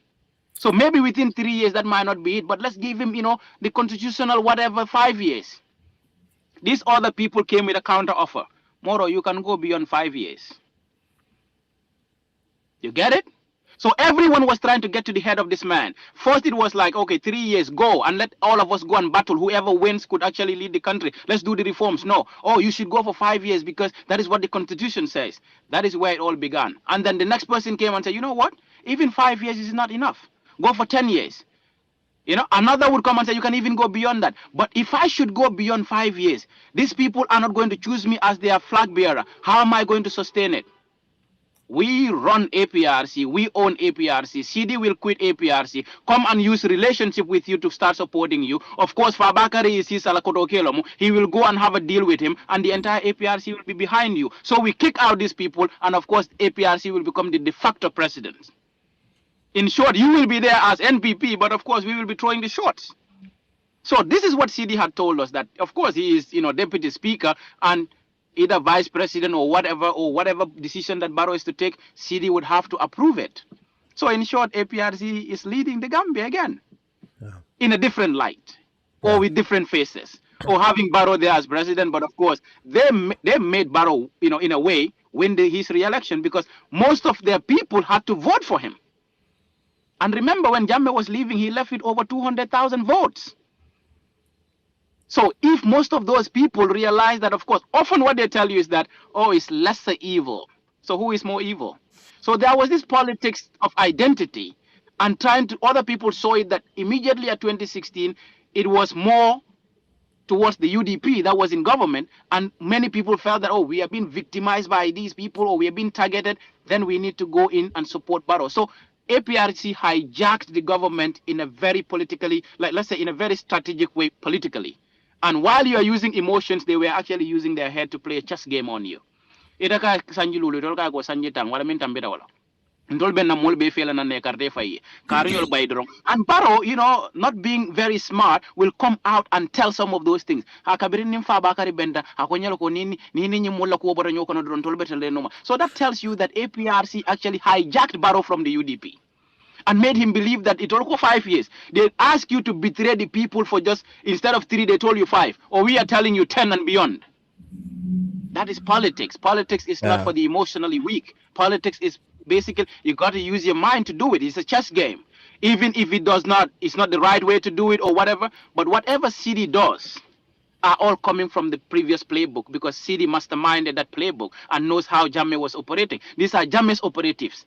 And many a times you see people don't criticize Jammeh openly because they work in government and that is their only option, or probably they might have to leave and go elsewhere. But one thing about Gambia is that, Hani Ayatara, like we are talking about the AG, Ni resigned from Mansakunda because Mansakunda be tilimbalia layolafo. Even your private practice, it might have an impact on it because government have a way to control even businesses. We've seen how the likes of Suku Singad and other people were compelled because of their businesses to join the regime, not because they love the regime. Yeah. But of course, their financial muscles were being crippled. But again, to conclude on that, Mimbe Kering Gambia wala nyintuko, Nimbe Mansiara, Oka Foloko, even businesses. You know that when we were trying to get lawyers for Usainu Bojang, some of them were telling us more on Tolni Masakundala relationship, we cannot take this case. Private practitioners who should be defending anybody based on the evidence presented to you. I went to some of them that with the fact that even Usainu's entire conversation that night to prove to them beyond reasonable doubt that this dude did not even leave Brufut that day. But they were not even telling me about the evidence we are presenting to them, but it was about their relationship with government. And these are private practitioners. How about private businessmen who actually could easily, they could put heavy taxation on them, they could put heavy levies on them just to get you out of business. So Gambia ka wala nyama, you realize that heavy fuel ka supply Gambia are the major funders of the regime. So in short, either ethnic or otherwise, we are one way or another guilty of it. It's been things that have been happening all over. And then listening to Maimuna Sise Kaboko, Hasidinja tenin ten even a political thing. And Amantara political la Kaboko, ilafta Barrow major. It will be political la puri to la jibadal. And then the same Maimuna Sise stood in Kiang just a week ago. Ako man ning ko lalabo usen dabo normale nakar de fay Adam Barrow. So tribalism, it depends on, using it to actually suppress people from their jobs and promotions. That I think is really, really terrible. But again, among Kumasi B, we've seen several dollars being sacked from the army. It's difficult to talk about it, but I've seen Major Jiba who was fired in the army simply because of his last name. I have seen even criticizing Barrow. Some people start calling me Jammeh's son, probably because of my last name, because they don't even know where I come from. So Gambia lebe wanyama. If probably Saul starts speaking, they'll be like, okay, Munjai si faramati, okay, they'll probably tag you with some, negative ethnic, labeling. Yes, and they do. So Actually, Gambia lebe you guys don't. I said we're not even going to defend that. It's nonsense. If you speak to people directly about things that happen, they will tell you either imu fanja walete bota dula kote. So you see fatam fanso at some point it's deeply seated, and amanke kudimin that it be. So to actually for people to understand that you got to rise beyond this negative ethnic thoughts, abedula belodo moro. Ndahanyala fola jamani ndamalshi nkanyonyi nkamoro munete fam munete. That is actually what describes that actually ngahanyi nyola wala nyama. Yeah. Because certain things I remember one time, and then we were speaking, Manjago. It was during Ramadan, and it was like, but I was like, okay. And then and it's like, okay.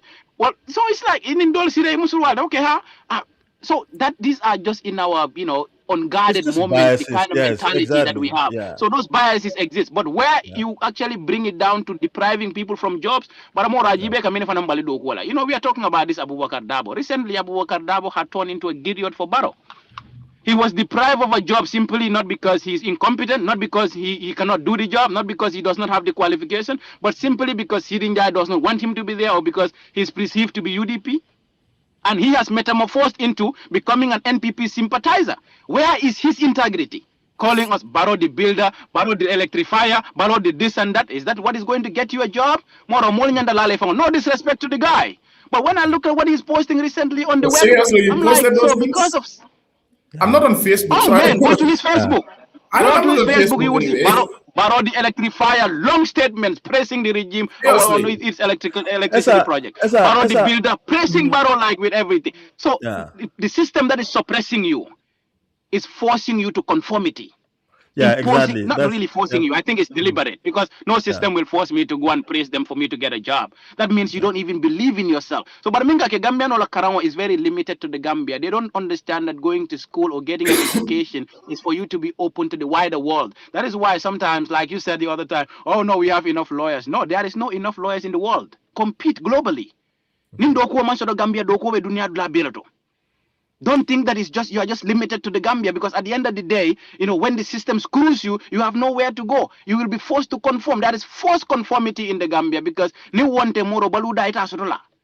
So you cannot also watch your family struggle. So you would become a slave to somebody who probably did not even get the basic education, simply because people voted for him to be in power.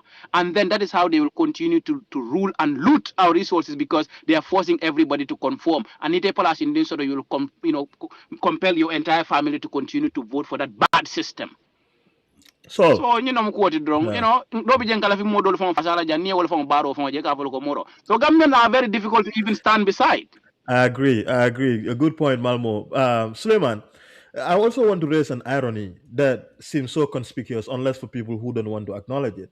Now, APRC and ESA, so when it's done, you can also chime in quickly. APRC has two factions. You have the APRC Noto Alliance and APRC Alliance with NPP. Now, the APRC Noto Alliance is one that is led by Yahya Jammeh. Now, the Sidin Jais and the Fabakal Tomanjada are already in bed with NPP. Like Malmo said, they've hijacked NPP and they have control of NPP right now, whether you like it or not. Recently, we've also seen reports of what's his name again? UDP. I think it's their spokesperson, Dr. Lamin Mane, made a statement to say that. I mean, that's not the party's position, but personally, he has forgiven Jambi and APRC, right? And signaling the fact that they are interested in a partnership, what looks to be a partnership of convenience, political convenience for that, getting into the elections. And so, does this betray the UDP principle that they have told us for so long? Or is it in fact a continuation of what we all know that they accuse NPP of, that they are complicit of? And also bear in mind that UDP have had the Momodu Sabalis who were in UDP, I mean who are in APRC. They've had, I mean, their current national organizing secretary is also from APRC. So that you can count the people who are in APRC who are also part of UDP. So it has never come across to me to be a case of, oh, only Barrow and his NPP are responsible for this. But I feel like you're about to say something very controversial, but go ahead. You and I had this conversation 2 months ago, Yes. right? It's very, when they started coming up. And what I said was that political parties are interest groups. The idea that UDP is principled and it stands on moral grounds, it's just silly. It's just a silly argument for me, anyway. For other people, it makes sense.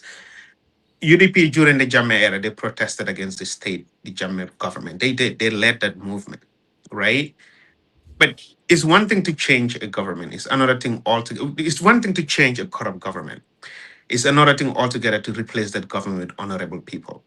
In 2017, I realized these are not honorable people. And I made that decision. I mean, I made the calculation that UDP will literally do what UDP will have to do to survive. And I understand that's what political parties do. I have no gripe about that. But nobody can say UDP is some moral force or anything. That's silly. It's just ridiculous. It's not a serious argument. UDP is not going to bed with APRC. It is not. UDP is forming a coalition with the cult of Yahya Jammeh. That's different.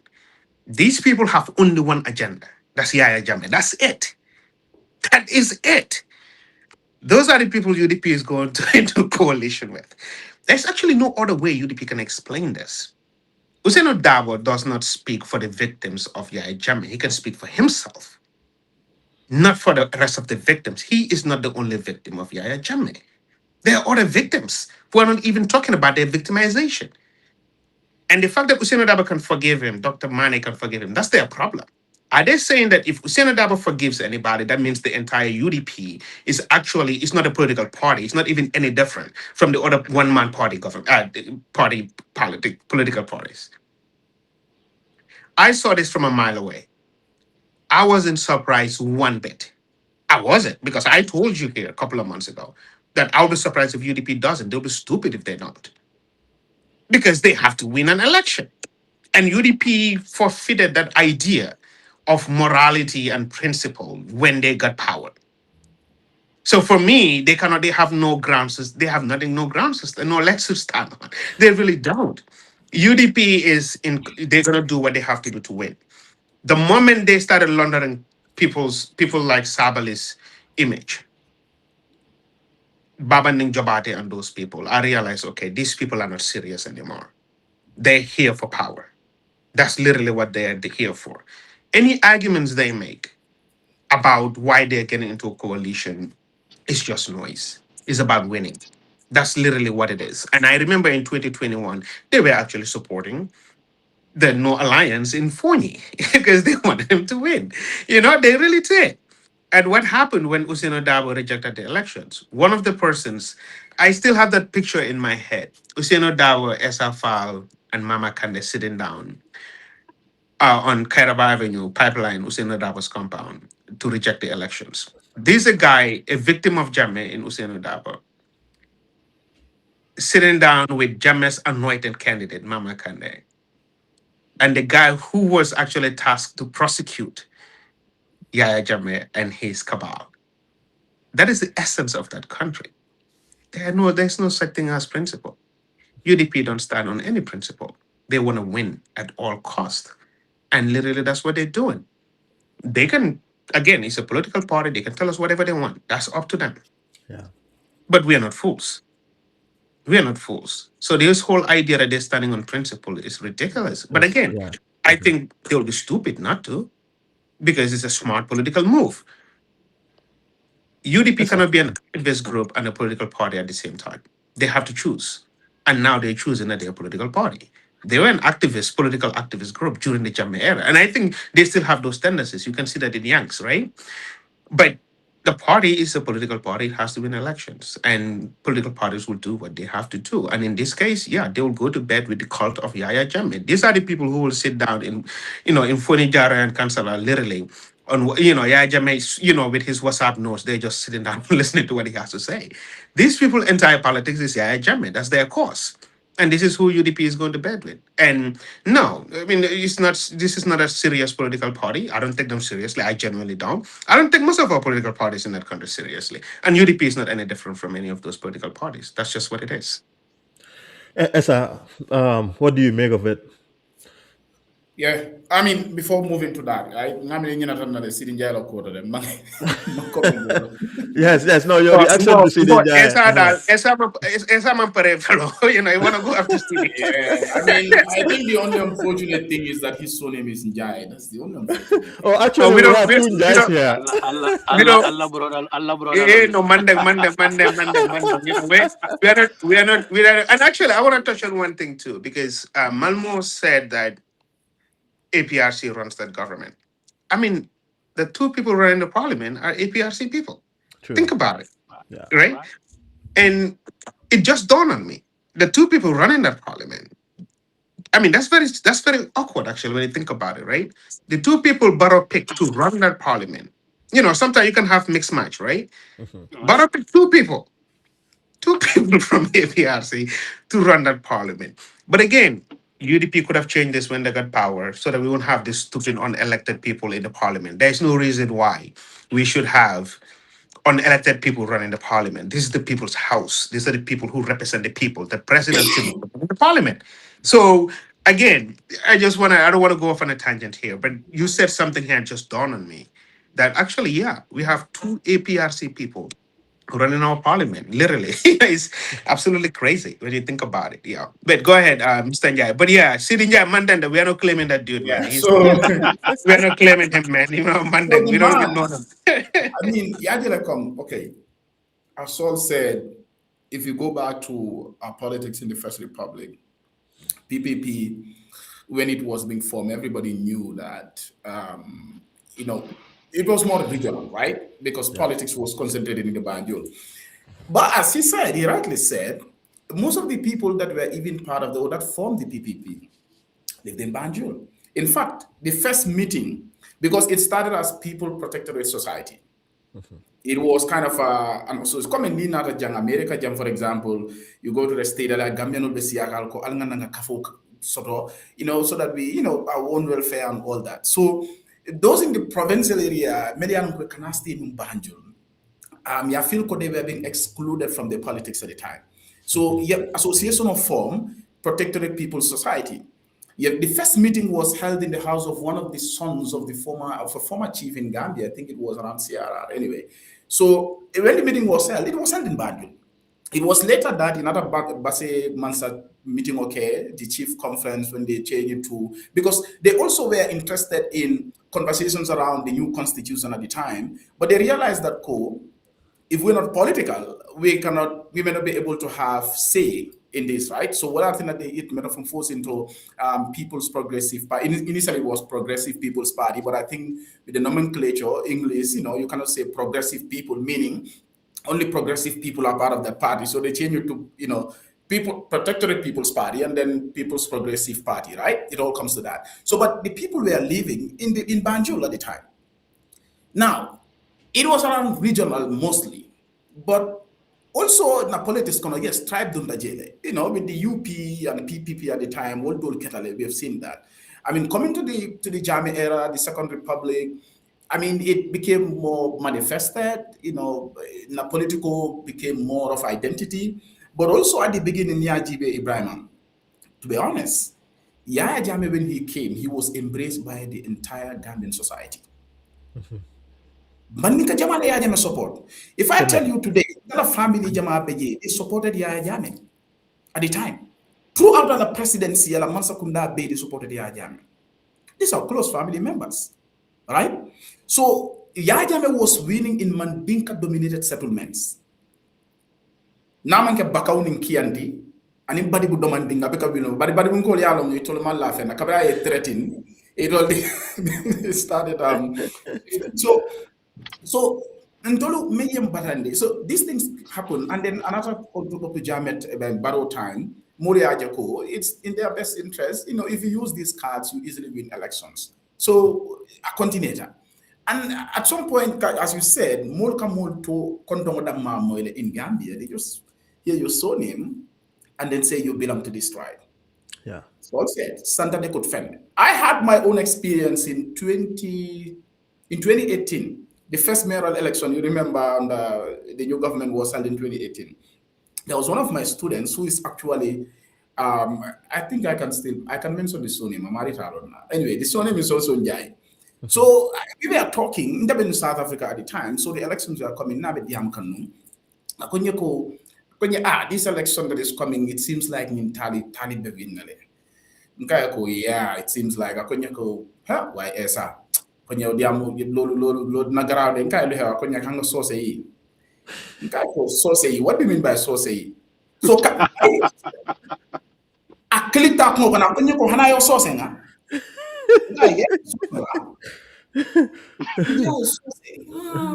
so I had the instant nkai ko sauce la. So because indala surname akajamala feeling Jamaica Miraloko. In fact, it happened to be not long ago. Again, somebody I was talking to was like, you manding cold in Dankako, okay, and the manding cold. I ate a manding cold in Kako, yeah, manding cold, enjoy manding cold. So at some point, Molaka Molmutale, Condomo Moitorum, Malmo, I know some people will be like, Mona Caroline Colum Bang for Manjahol and for Jola. Manding column, Mataka Bela, so the Malmo, the Cabela Fate. Go, Malmo will go to Isil, so we're gonna send them back to Isil, No problem. I've not heard you speak in Jola, but okay, so I confront the same. So but Gambia, I don't can you come in from politics, identity or ethnicity can play around politics. But if you look at our social lives, if you go to my family, I'm telling you, undela blood brothers and sisters. So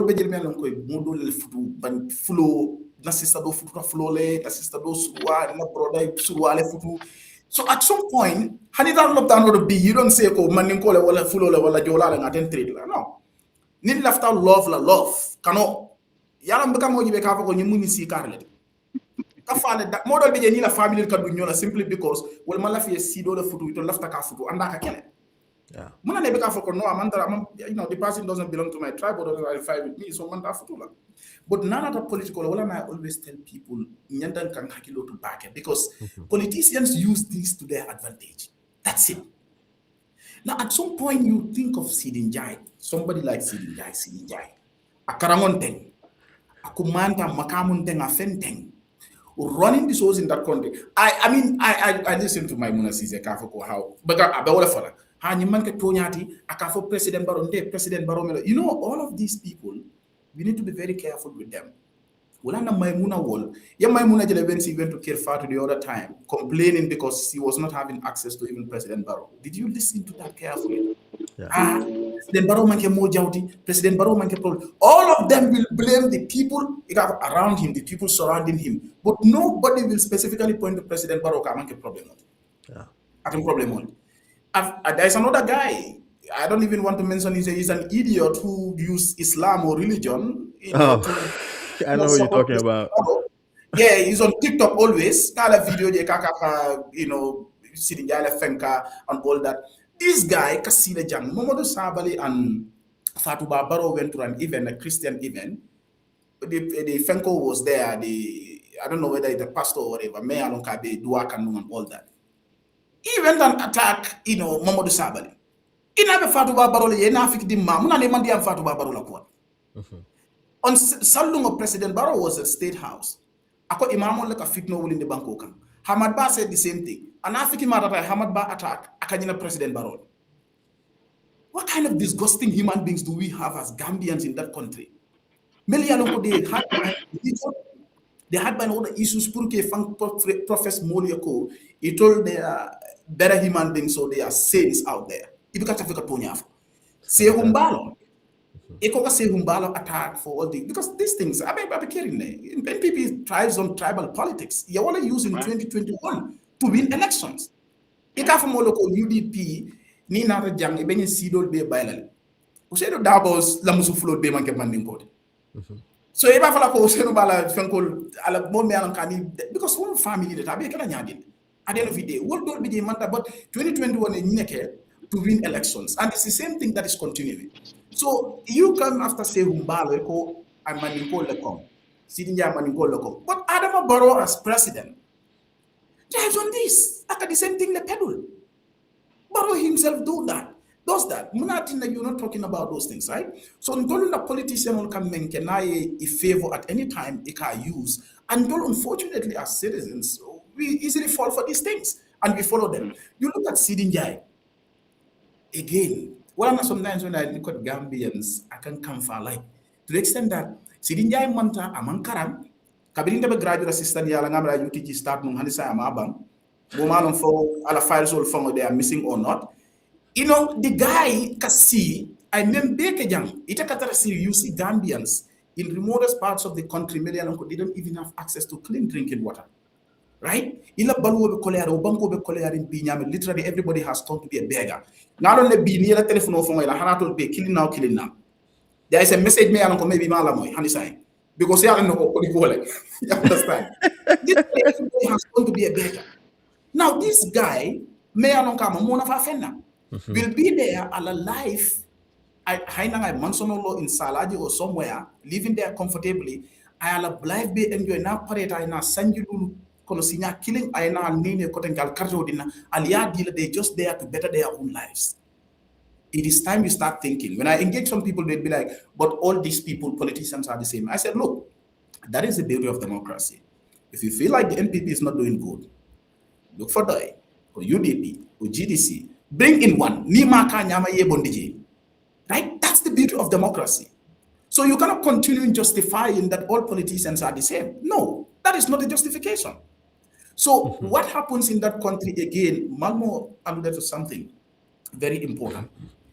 And Waka Kenya, I've seen that several times. Moluka, people just want to be, they're part of the system and they only cry foul when they become victims and try to win public sympathy.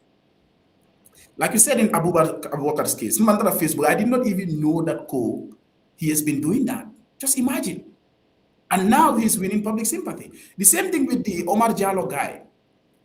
In the first place, this guy was, I'm not sure, I stand to be corrected, but he's not a trained journalist. I'm on journalism Karan. Tichale Madi, according to what I heard him say, Tichale Madi, is it in Kanila or somewhere? At other GRTS, I'm more than are well qualified, trained, and they have been in the system for that long. He was just saying that he commanded the GRTS records of his He did not even know how he got to that position. Yeah, I don't understand. So now Inata Omar Kamara and Buba Gajigo will fintita.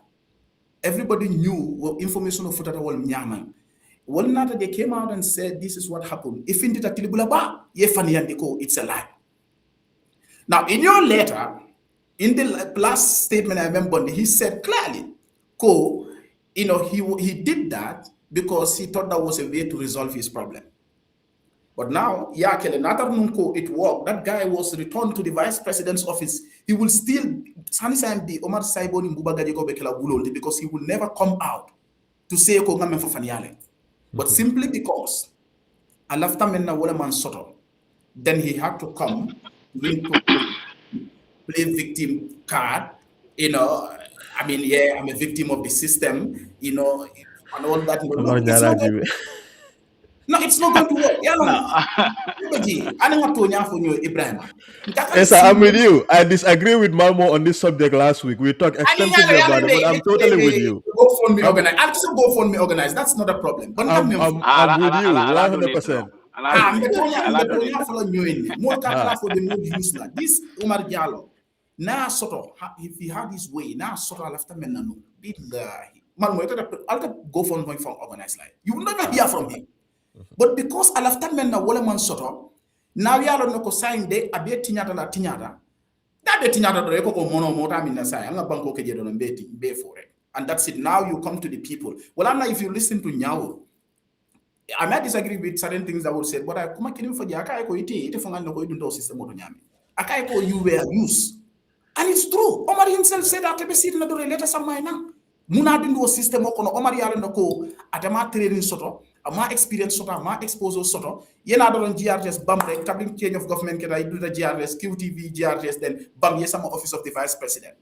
As a reporter there, accompanying the vice president. So menka kenna bankoka wolemko, people are part of the system, not that a lumen na me favor, then they come out. And one thing I want to also just point to, one more Friday thing. Yajele new identity politics, come all deny. I mean, even America here, all of us know what is happening here. Yeah. Sometimes you apply for jobs, this ethnicity or race thing that they put in their application. It's not only for data purpose, but they come all discriminate. Those things are happening all over the world, right? So Gambia, you deny somebody opportunity. Time, more be UDP that they work in government. Those things were happening, right? Because it can still political identity. And in fact, even the GOs will not allow. You cannot come as a civil servant, for example, to manifest your political color or hold positions in political parties. GOs will not allow. You understand? But there were people who were UDP or belong to other political parties who were part of this system. In fact, a problem also more is party, but not even your identity or tribe. You understand? Muhammad Sabri being a Mandinka was the Secretary General and head of the civil service for many years. A lot of other people be often coconut. But yeah, Maimuna come for. But come here for Maimuna found that Lokiang no, just 2 weeks ago or so. It's using the same tribal rhetoric or bigotry just to win a lie. And then sitting there in Arafola, like, what do you stand for at some point? Yeah. So it be like now I'm in favor, but unfortunately, using Usman Sise and Abubakar Dabo, it's something it's in the system, and when come from Jamme, and even post 2016, coming election will win that because the mindset like a politician will be able. In order for us to sustain power, we have to run politics on identity lines. I think a walk. Especially when it is convenient to you. So that's what happened in that country, unfortunately. And at some point, Abemen create you see, the stability of that country, I mean, I can worry back when I start thinking about this whole thing. At some point, of that country, the development of that country, society being a child at the time. Well, we live with people of all tribes. You can see it you don't even have that fenko. But the side start na compound level funko no suolo kono. ega ya kamo ka fadi ngoy ko ke ko ñun suwa di ngol moytul manam xale sosé yi ka fa ñal xale sosé moytul xale sosé yi you know more can you start from the homes now you start a wallet right akana muda for the society larger societal level especially in our politics not at a far manifesto to kendeke it's very unfortunate but President Barrow endorses these things you mel be kan I endorse them now coming to the UDP thing Ibrahim quickly Simon Pareforo, quickly please, we have only 10 minutes, so I'm going to give Malmo and Sol to they I can think close I it was out. the first person to react. Kabirin, when I listened to Mr. Lamin Manila statement on you. And I was like, am I dreaming or what? Because for records, man aje UDP publicly, that is their official position co. But I tell people, and in that write-up I said, look, UDP folks, don't come here and tell me that this is not the party's official position. I know that. The party has not come out on records to say, we are going into alliance with APRC, no alliance. But Lamin Mane is not an ordinary person in UDP. He holds an executive position in that party. Especially that Amafoko from, I think I had Malmo or Sol saying that at a forgive tale. No, Ako, Usenu Dabo and the UDP have forgiven. Yeah, yeah. So he took that bold position, he told they are forgiven as a party and they can go into alliance. And I'm like, look, it had been Foga, even Ibrahim Jara pushed back, but Jame is the perpetrator here, and Tombonjara and Sidia probably are just enablers. If you have a problem with Barrow hiring Tombonjara and Sidinjai, but you don't have a problem with working with a government, a group that owes loyalty, absolute and unconditional loyalty to Yahya Jammeh, then where do you stand? And it's like, we want to unite the country. That national unity claim, President Barrow can also make that as a justification to say, well, it's because of national unity, that's why I had people like Tom Bonjara and CDI. So in a political, people use it when it's to their convenience. They use some of these things without principles, thinking that it is a more meaning. And when I reacted, even some folks in UDP, some of them were like, I saw one guy who is very inconsistent. Initially, he was like, yeah, I disagree with Lamin Mane. And then all of a sudden, another couple of people started attacking. He was like, no. I think you misquoted or misconstrued Lamin Mane's statement. What he meant I mean, was, even Solo Sandeng's son, the statement that he released, I'm like, what are you even doing? now, What you is see, this? media of some of them here, as if they cannot understand the code. Like, there's no justification for what he said. I can tell you this. Look, you cannot convince me. I said this on For the People by the People show 2 weeks ago. I said, you cannot come here. You can borrow blame for hiring Sidinja and Tombonjata, but feel very comfortable to work with a group that still owe loyalty and UDP gentlemen understand Olemko. Yahya Jammeh doesn't care about UDP. Yahya Jammeh still hates UDP more than any other political party in that country. Yahya Jammeh hates Usainu Dabo more than probably any other politician in that country. And Jammeh won't care. If you come you think you're making these statements will appease Jammeh, this man doesn't care about you. Look at what he did to Barrow. Barrow hoping that Jammeh will come to 2021 election. I'm not going into alliance with you. Allah ego because allow. Jammeh is that type of human being. He's not that type who will easily play to the gallery just because, fall for your tricks and your political pretext or whatever. He's not going to fall for that. So it's better. Yalang maniko kamyon for kebadi bikono lola. Nimol meje fon ke fanjele. Positionment of principle is very important in politics. People tell us that there is no principle in politics. I don't subscribe to that. Politics is so decent. But politics is a decent enterprise because it is about bettering the lives and livelihoods of the people. So this is the unfortunate thing. And I hope, as I said in my piece, I hope that the ball is in their court.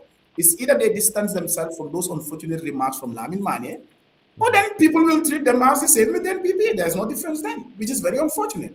Yeah. Thank you. So, thank you very much, Esa. So, I have less than 10 minutes, so I'm going to let Saul come in, and then Omar, it is a program on Yunkumva B, and then we can hopefully look forward to next week. But Suleiman, I'm sure you have a lot to react on what Esa was commenting on. If you may like to share some thoughts on that, and also just the broader question of peace, man, and stability. Because for me, Omar and I, again, we argued over this last week and a few times too, just the significance of peace and security and stability for our country.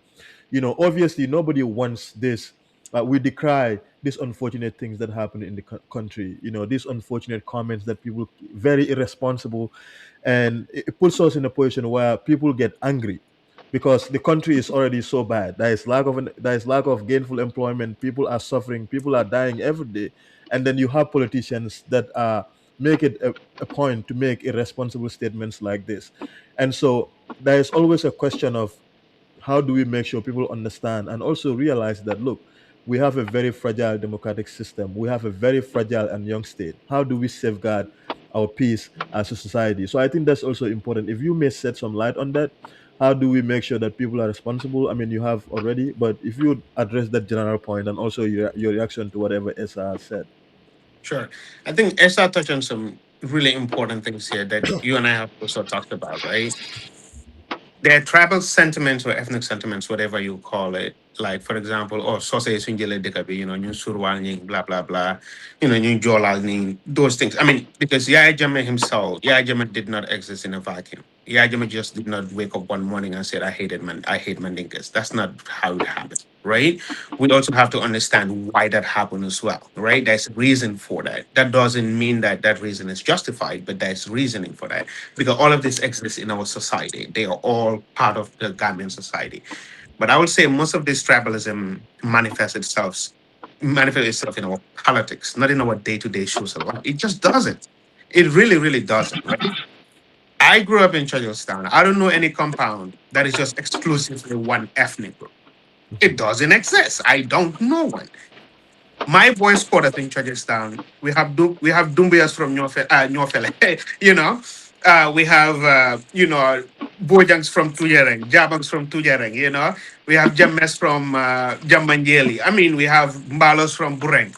I'm talking about the microcosm of the Gambia, right? So tribal discussion really did not exist at a hateful level, right? There's mockery because I remember one of my cousins, Palengom, when he went to Tujarang school for grade 9. After that, they wanted to take him to Kunkuja Mariama for high school. So I couldn't go, I told my mom and them that, I told my life in the Suraka, that's why you all don't want me to come to Serakunda. So that's how we ended up coming to Serakunda. But para experience, the mom is Sambu Karoninga and the dad is Ngom Olaf. But again, I just digress the point. The politicians are going to use this to divide us and they're going to continue doing it because it works. It works. It works because people are emotional animals. This is how we react to politics. We don't want to use our brains when, even though we do. So when you attack Mandinkas in a way, what do you expect is going to happen? It didn't work for Jammeh because Jammeh, when he first came into power, a lot of people were voting for him. I mean, if Mandinkas were not voting for Jammeh, he wouldn't win the presidency. It's just that simple because Mandinkas are the largest ethnic group in the country. The moment he started going that tribal route, he's lost the elections. That really happened in that country, right? So Gambians, for the most part, I would say, react to these things in a different way. But politicians understand that they can push some buttons and it's gonna work. When it comes to the security of the country, I always go back to Berkeley Rice's book, The Improbable Country. And I think a lot of people have a lot of negative things to say about it because it was very condescending book. I don't know if you all have read it. I've read it, yes. Very condescending, paternalistic, and all that stuff. But Berkeley wasn't wrong. I mean, it seems like since independence, we've proven to him that we're incapable of self-rule. Self-governance has been a catastrophe for our people. The state has not delivered anything for the people. Why do we even need the state at this point? Because the state cannot provide security. The state cannot provide gainful employment for the people. The state is actually failing in educating its own people. They're literally just there siphoning money. Whoever can get into the state to steal the money. That's what they're doing. I don't have a lot of hopeful things to say about where we're headed because I feel like every day we're dealing with a new crisis. This whole CBI stuff is going to blow up because something more insane is going to happen tomorrow. And then we're going to forget about this because we live in an age of social media where basically everything, the entire conversation is driven by what is hot, what is new. But we have a government, we have a country to run. And the people who are running it should be very careful, because you have a lot of young people who don't have jobs. You have a lot of young people who are underemployed. That is it's a very toxic mix. If they don't address these problems, they will have to face the consequences someday. What those consequences are, I have no idea. But one thing I know is not going to be. So my hope, I'm not giving some Pollyanna stuff here. My hope is that the government will start actually governing that country in a serious way, because I don't think right now they are. I don't think they're addressing the problems people have in that country. It's more of wishful thinking to push away the problems to the margins when we have really, really big issues to deal with. So my hope again and my prayer is that we'll start going back to seriousness, to run this country in a serious way rather than the silly politics that is going on. And Esa mentioned something important, that democracy, you cannot just say that this government is bad. We don't have any other alternatives because the opposition is bad as well. Democracy allows you to try and test. Only caveat here is if you bring back UDP, you bring in back Yahya Jammeh too. So you got to understand that. Because Yahya Jammeh is currently in that government, in the parliament. They run it. So if you bring UDP, you're going to bring UDP and actually Jammeh himself. Are you ready for that? That's up to you. And if we have a referendum today, probably most Gambians will be okay with Jammeh coming back to that country, because there's already nostalgia setting in that Jammeh was a much better president, was a much better president than Adama Barrow. And people actually have some romantic ideas about the Jammeh era. And people still don't believe that Jammeh killed all those people. People just don't. And, and even if they do, they're willing to forgive him. What does that say about the Gambian people? I have no idea. But this government needs to start getting serious and run this country in a serious way rather than what they're doing, hollowing out the bureaucracy from within. That worries me a lot, because I'm a civil servant in the United States. I don't need to support Trump to continue working for this state. You don't need to support Adama Barrow to work for the Gambian government. Political appointees are different, because those people serve at the pleasure of the president. But bureaucrats, Yes, are you here? We can't see you. Excuse me, Saul. Yeah, I'm here. I'm here. Just Okay. but bureaucrats, technocrats who are working for the government, they can support whoever they want, as long as they're not political about it, manifesting it, because they are, of course, civil service codes and all that stuff. But if you're fighting the competent people and leaving the incompetent people like Sidia Jatta to run that government, that says a lot about the country, that we don't even care about actually having a competent civil service. What we care about is who supports Barrow. And it seems like Barrow is going, he's supporting whatever Sidia Jatta is doing, because Sidia Jatta said that he talked to Barrow and Barrow changed his mind. I mean, imagine running a country like that. The bill is going to come due, and we'll have to pay it someday. Oh, thank you very much, Dr. Soljai. On final remarks, I'll invite Dr. Malmo Sambu. And also, by the way, excuse me, but there are so many people watching on YouTube and also on Facebook. I would sincerely like to say thank you all for being here, for your questions, for your contributions, both nice and the not so nice ones too. Here, we appreciate all of it. It's not a problem. This is a dialectic space podcast. That's why we do this. But please, for those of you on Facebook, please consider going to YouTube and subscribe and keep supporting what we're doing. And also put that notification on. That way, you're the first to know when we have guests here as well. But if you also want to get connected to Dr. Sonjai, feel free to reach out to me. A lot of people usually do after every show. Obviously, Esa used to be on Facebook, but he's not anymore. But if you want to reach out to them on professional level, not personal issues, these are all scholars. They're serious. They can always help you with if you have questions that has to do with either some research you're doing or some work you're doing. Obviously, Malmo is my boy. He's my co-host. He's always here, so that one needs no introduction at all. But Omar, if you wrap up the conversation today, and then we'll let everybody go. I can't see you. Are you still here, Dr. Sambu? I'm back here. I'm just not somehow the sure. volume blank. Can you hear me? Okay. Yes, you're back. Yes. Somebody Yes. was You're back. calling me. Okay, but did you get what I was saying? Okay. Yeah, I got you.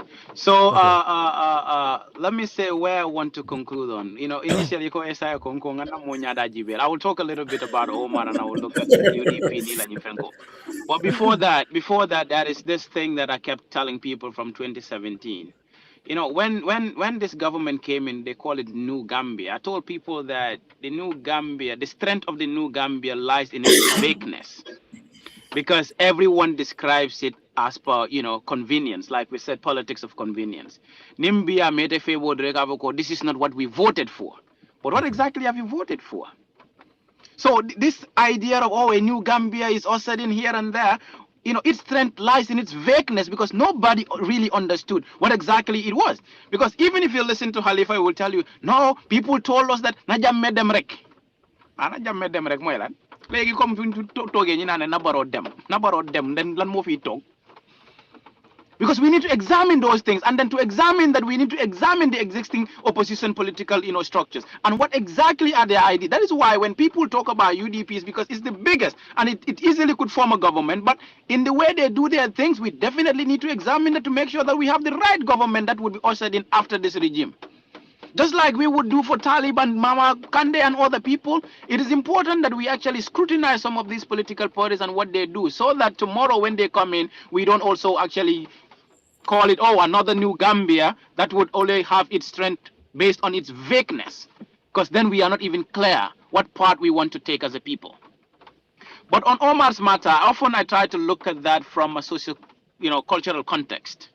Along Gambia mo bankulete mi along ko.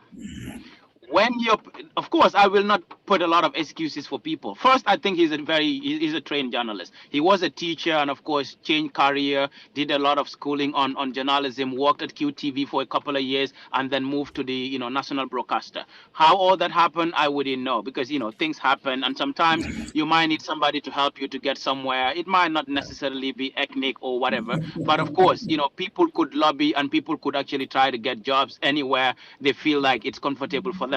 But the whole point is that when somebody becomes a civil servant and they're working for the state, either their promotions are not dependent on them or they either lobbied it or whatever. But one thing you need to know about GRTS is everybody lobbies for one thing or another.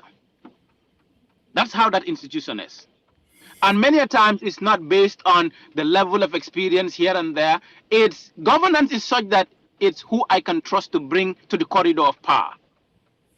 Sometimes it's not just about, okay, this person has this number of years of experience. I would tell you my story. After a PhD, I got into a trainee program with a heavy civil engineering company.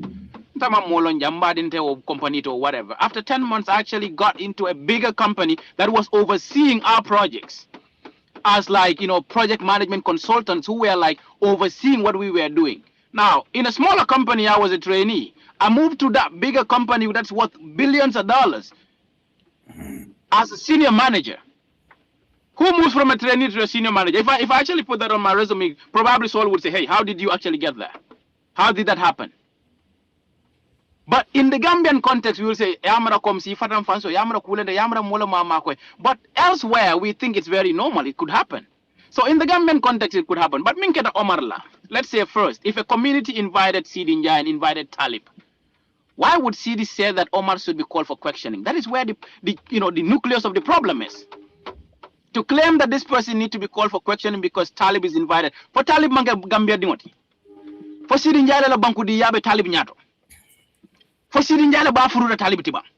Kavoko, a village in the Gambia that is organizing, a fundraising event, decided to invite you as a whatever guest and invited another person as a guest, and you said, no, it's election year, this person should not be invited here. But because Omar, in his capacity as the son of the Alcalo, you decided to victimize him because he works very close to the corridors of power.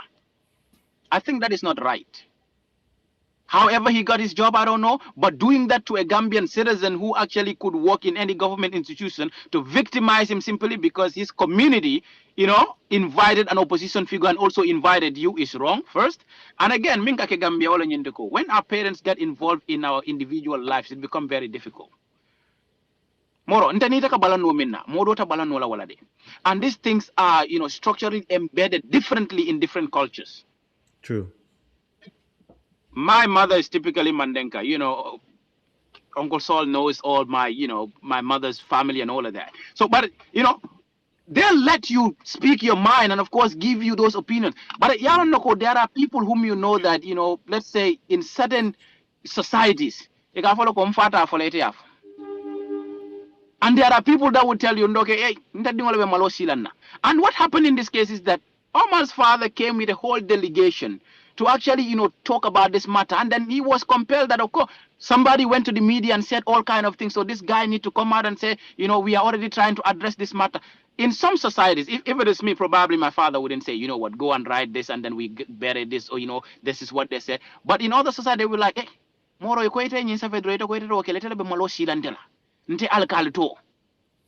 so there is a thin line between people, their parents, and their professionalism. So, but for parents, they don't understand that this has, bearings on your integrity, and of course, in the greater society, how people are going to perceive you. But again, not doing it also looks like, are you trying to put your parents to say, "Mini along delegation or board na santo isafoko karadingo buka songai." So CD, understanding the political structure of the Gambia and of course these socio-cultural norms that exist in our setting, compel this guy to write that particular statement. And ask him upon writing the statement, let him send him the statement and he will verify the statement before the person will post it. Remember, this is the only pillar in a house that is an extended family. He's the only one who has he has his own children and kids to take care of. Of course, been teaching for several years, quit, got into journalism, and now probably got what he would refer to as a decent job. Well, when getting jobs in a country is dependent on the mercy of politicians, integrity is nothing that people think about. That is another point. Ninga moli jibe mini alongo moro, sumaila nyol ni mo ko degol wala karam fu dana dami ni wolia tupu jaye munun ko dengi lo tupu ro chika ko dengi ya ko think about example that's a bad example. No, I'm trying to tell you in terms of how highly educated some people can be and still turn around and to be they've gone to school, they're not educated, they've gone to school, please. Okay, they've got a high level education. You need to be nice to Ismail, please. It's my brother, man.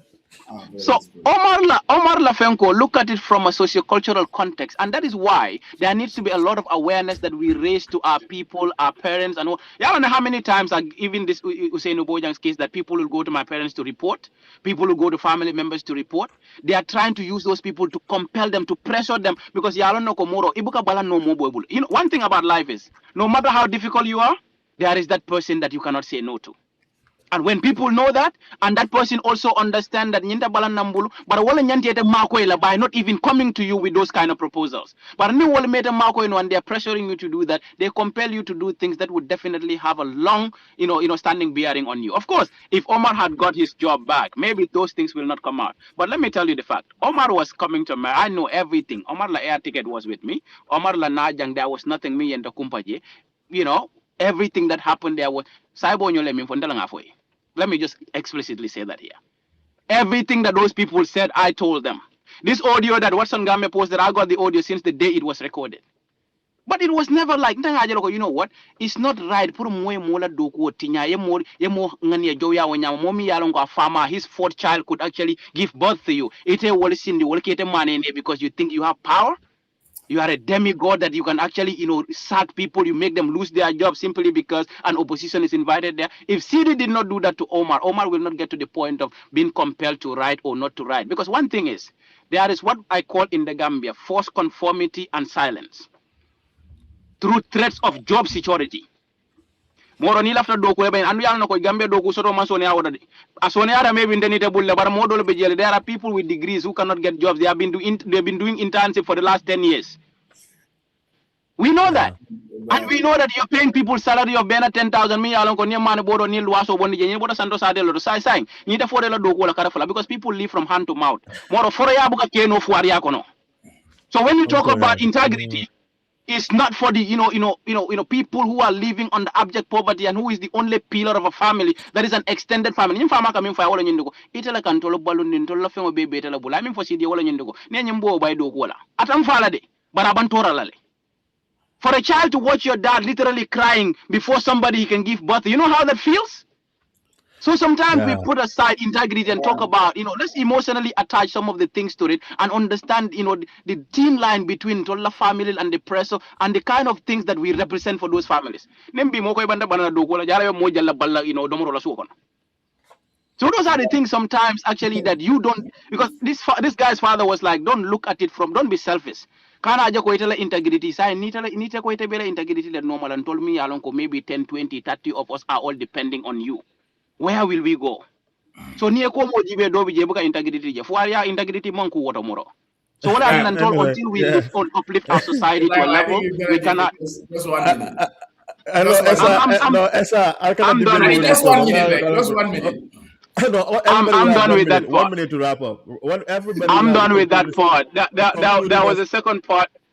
Na There was a yala second ni part to remind it. kan menna.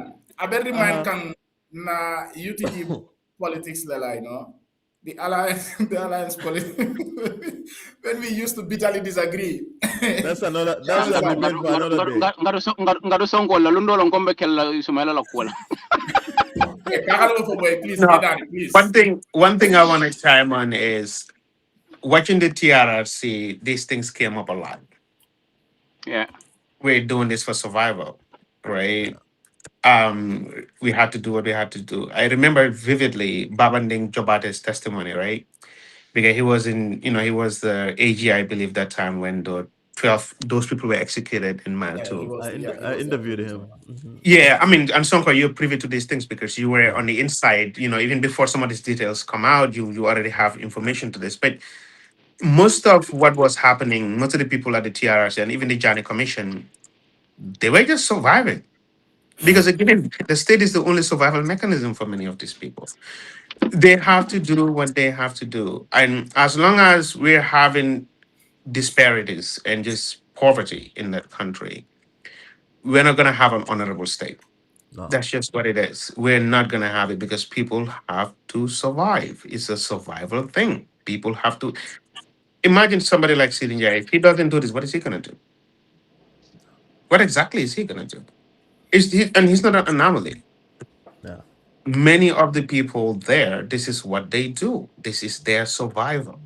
And they have to do what they have to do to make sure Barrow stays here. If it is going to be next 20 years, they are going to do what they have to do. Because if Barrow lives here, they're done. I mean, in 92, in Mansa Concord, Jawara told the delegation, the PV delegation, he was going to resign. Within 1 hour, all the elder people, the elder statesmen were crying, basically begging him to stay, to change his mind, right? You know, Gambia and Jawaran down. yeah, because many people realize that without Jawara, they're done. But this Yeah. also means that every time we're going to keep on having commissions because the same thing that happened in those last commissions, we heard about them, but we don't implement them. And I don't want us to go off a tangent here, but I would recommend The Banality of Evil by Hannah Arendt. I've read it. And it's fascinating. It's not any different. It's not any different. That Alaji ordinary Barrow people, actually Alaji Barrow actually gave me the book to read. Alaji Barrow, my boss in TRC. ordinary people are capable of the most insane, just sadistic things Yeah. possible when the opportunity arises, right? And when Yeah. Jammeh left, my first article, I call it the Gambian evil. And it kind of mirrored Anna Ernst because during the Jammeh era, a lot of people are saying, oh, you Casamance school, they can Jammeh, those are the ones Jammeh is hiring to kill people. I'm like, no, these are Gambians. You and I, we are the ones doing this killing. No one else. And the TRRC basically made it very clear that it wasn't some Casamance people or some Fonyi people doing the killing. It was the whole country doing the killing. Right? So the next commission is also going to look at the same similar things. There are a lot of hirings and firings that really don't even make any sense and that we don't even know about. But they're going to come to light because as long as we have a poor country, people will have to do stuff to survive, especially when families are involved. Because you don't say no to your dad. I don't care who you are. That is literally what the Gambian society has been Right. since time immemorial. If the elders come and beg you for something, you become corrupt. That's how many people became corrupt during the Jawara era. Because what's happening? You're from Nyanija. You have a home in Bruceby, the entire village is going to come and live with you. That's just the reality of it. Anybody in high school is going to come stay with you. You can afford it. What are you end up going to do? It? You're going to steal somewhere. Because our society, we can say no. So we have a Western system of government and a very traditional Gambian mindset of living in that country. So that's why people don't even have any problems with corruption. So that's why corruption is going to persist in that country because, again, people don't even care about the rules and the laws that govern us in the Western system of government. So it's a Western policy with a very Gambian mindset. And these things, they just cannot mesh. They just can't. Right. Well, gentlemen, as I seems you want to say Ibrahim, something, but yes, go I ahead. have to say something Okay. in 1 minute.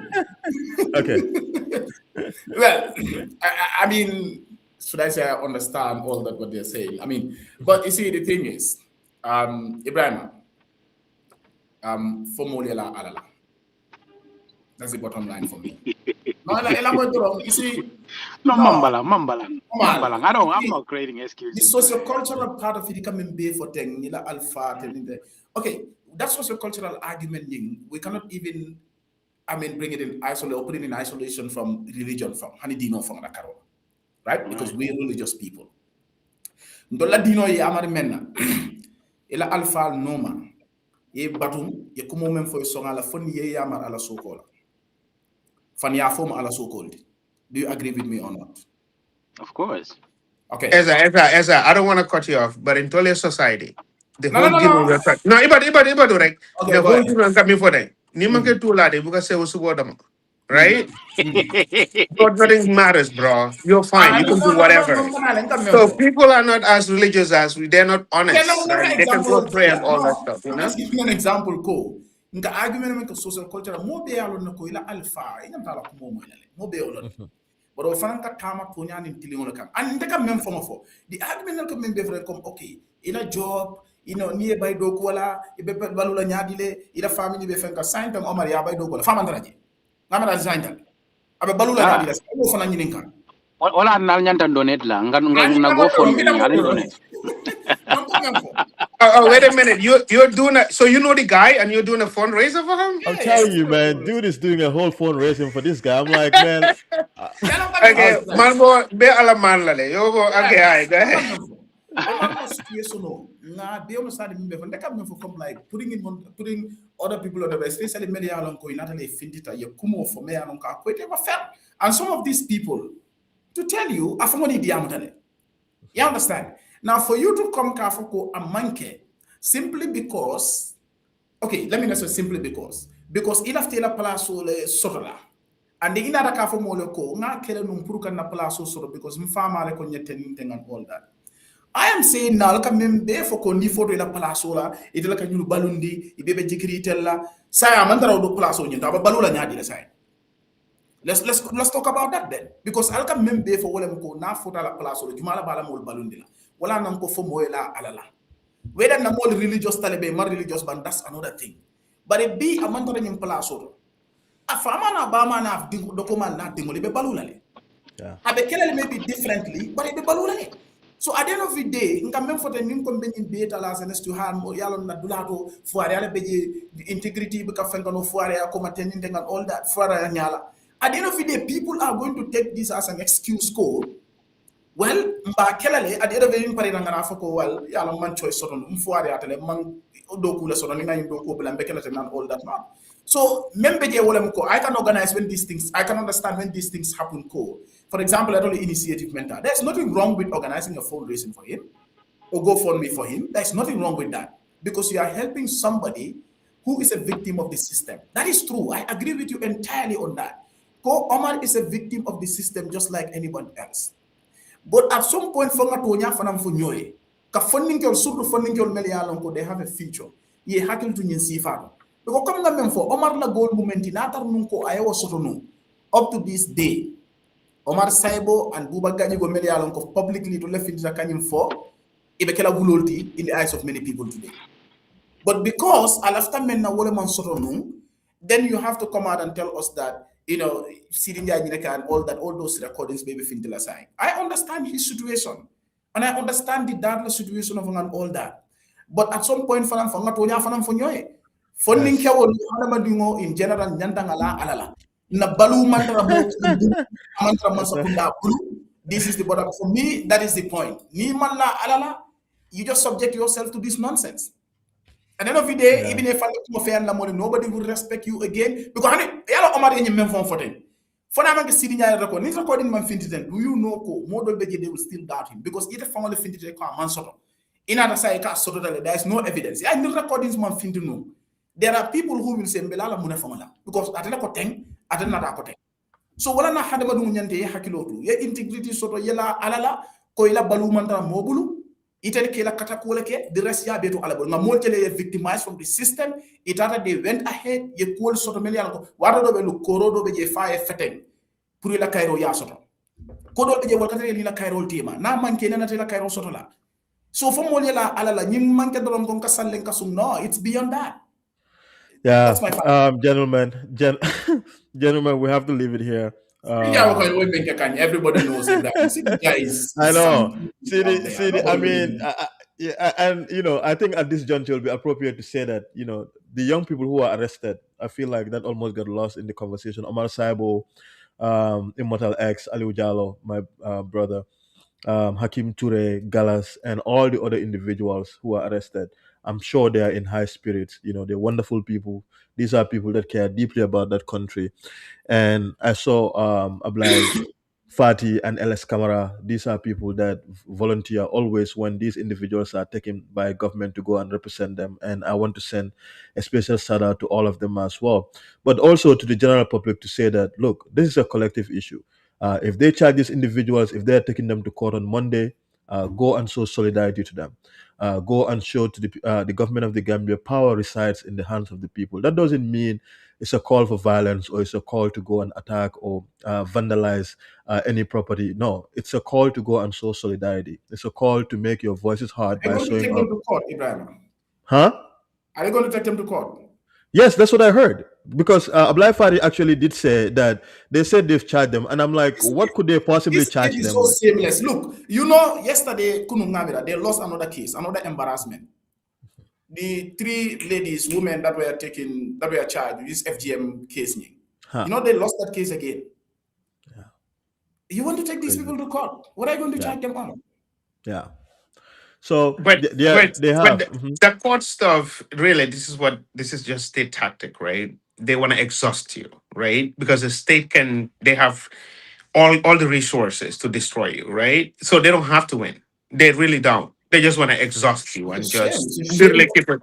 That's the whole thing, right? They want to just exhaust you to the point where you're like, okay, it's not even worth it anymore, you know?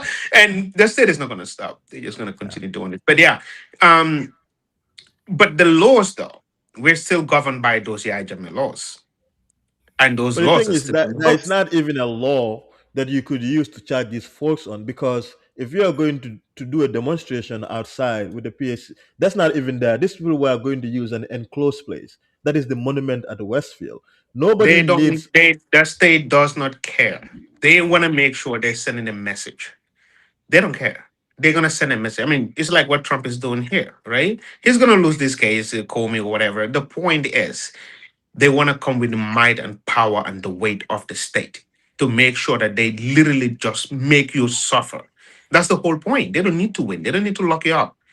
They just want to exhaust you. That's what they're doing. And what other option does the state have? Because they don't want to negotiate with you. GALA is not asking for anything, man. They're not Yeah. asking for anything. I Literally, mean, they're not.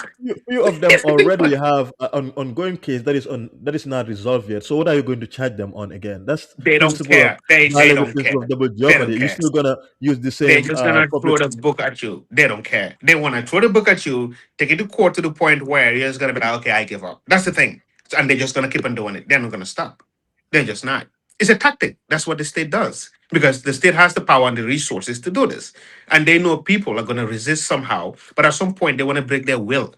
And these folks are people of integrity, and it seems like they are actually dug in and they're not moving an inch. And No, that they're gives not. me a lot of hope. It gives me a lot of hope in a country where there is none. So that is something that is commendable and admirable. But the state is not going to stop. They don't care. If frivolous case or not, they just want to make you suffer to the point where, like, you know what?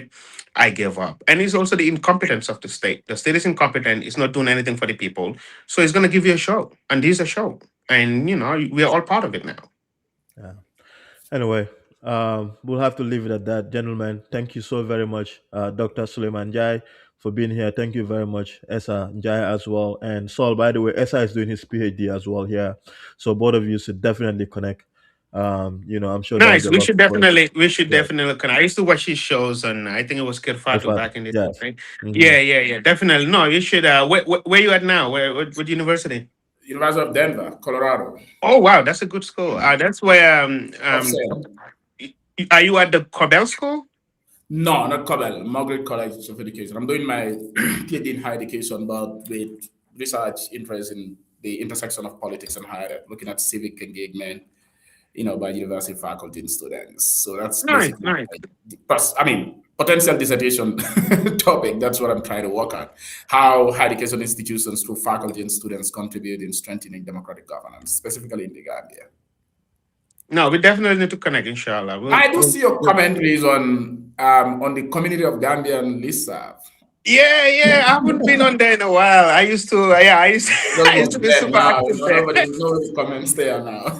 I know. I think since Dr. Ibrahim Assise stopped being that active, I think that Yeah, I have a cousin brother whose name is Suleiman Jai too. So the first day I saw Suleiman Jai, I was like, "Woo!" Yeah, he's also Suleiman Jai. So yeah. Okay, cool. Well, we'll definitely connect. Sonko will link us up. Mhm. Thank you so much, gentlemen. Once again, thank you to all of our audiences. Champion Cham, you're due to come to the show. Probably next week we'll try to get you on. But Aja, everybody, YouTube, there was a time that there were over 400 people watching at the time. I did not envision that at all. Facebook, over 100 people were watching at the time as well. So thank you all for being here. Please consider subscribing. Also share this interview as well. The Bantaba Dialogue will be back again on Saturday, and hopefully Esa and Saul can join us if they can. If they cannot, we'll try to get other people. But Malmo also, who has just left, he just closed from work. Malmo, thank you so much for your efforts and also for your contributions as well. Once again, thank you so much, guys, for being here. Really appreciate it. All right. You'll have a good one. Bye.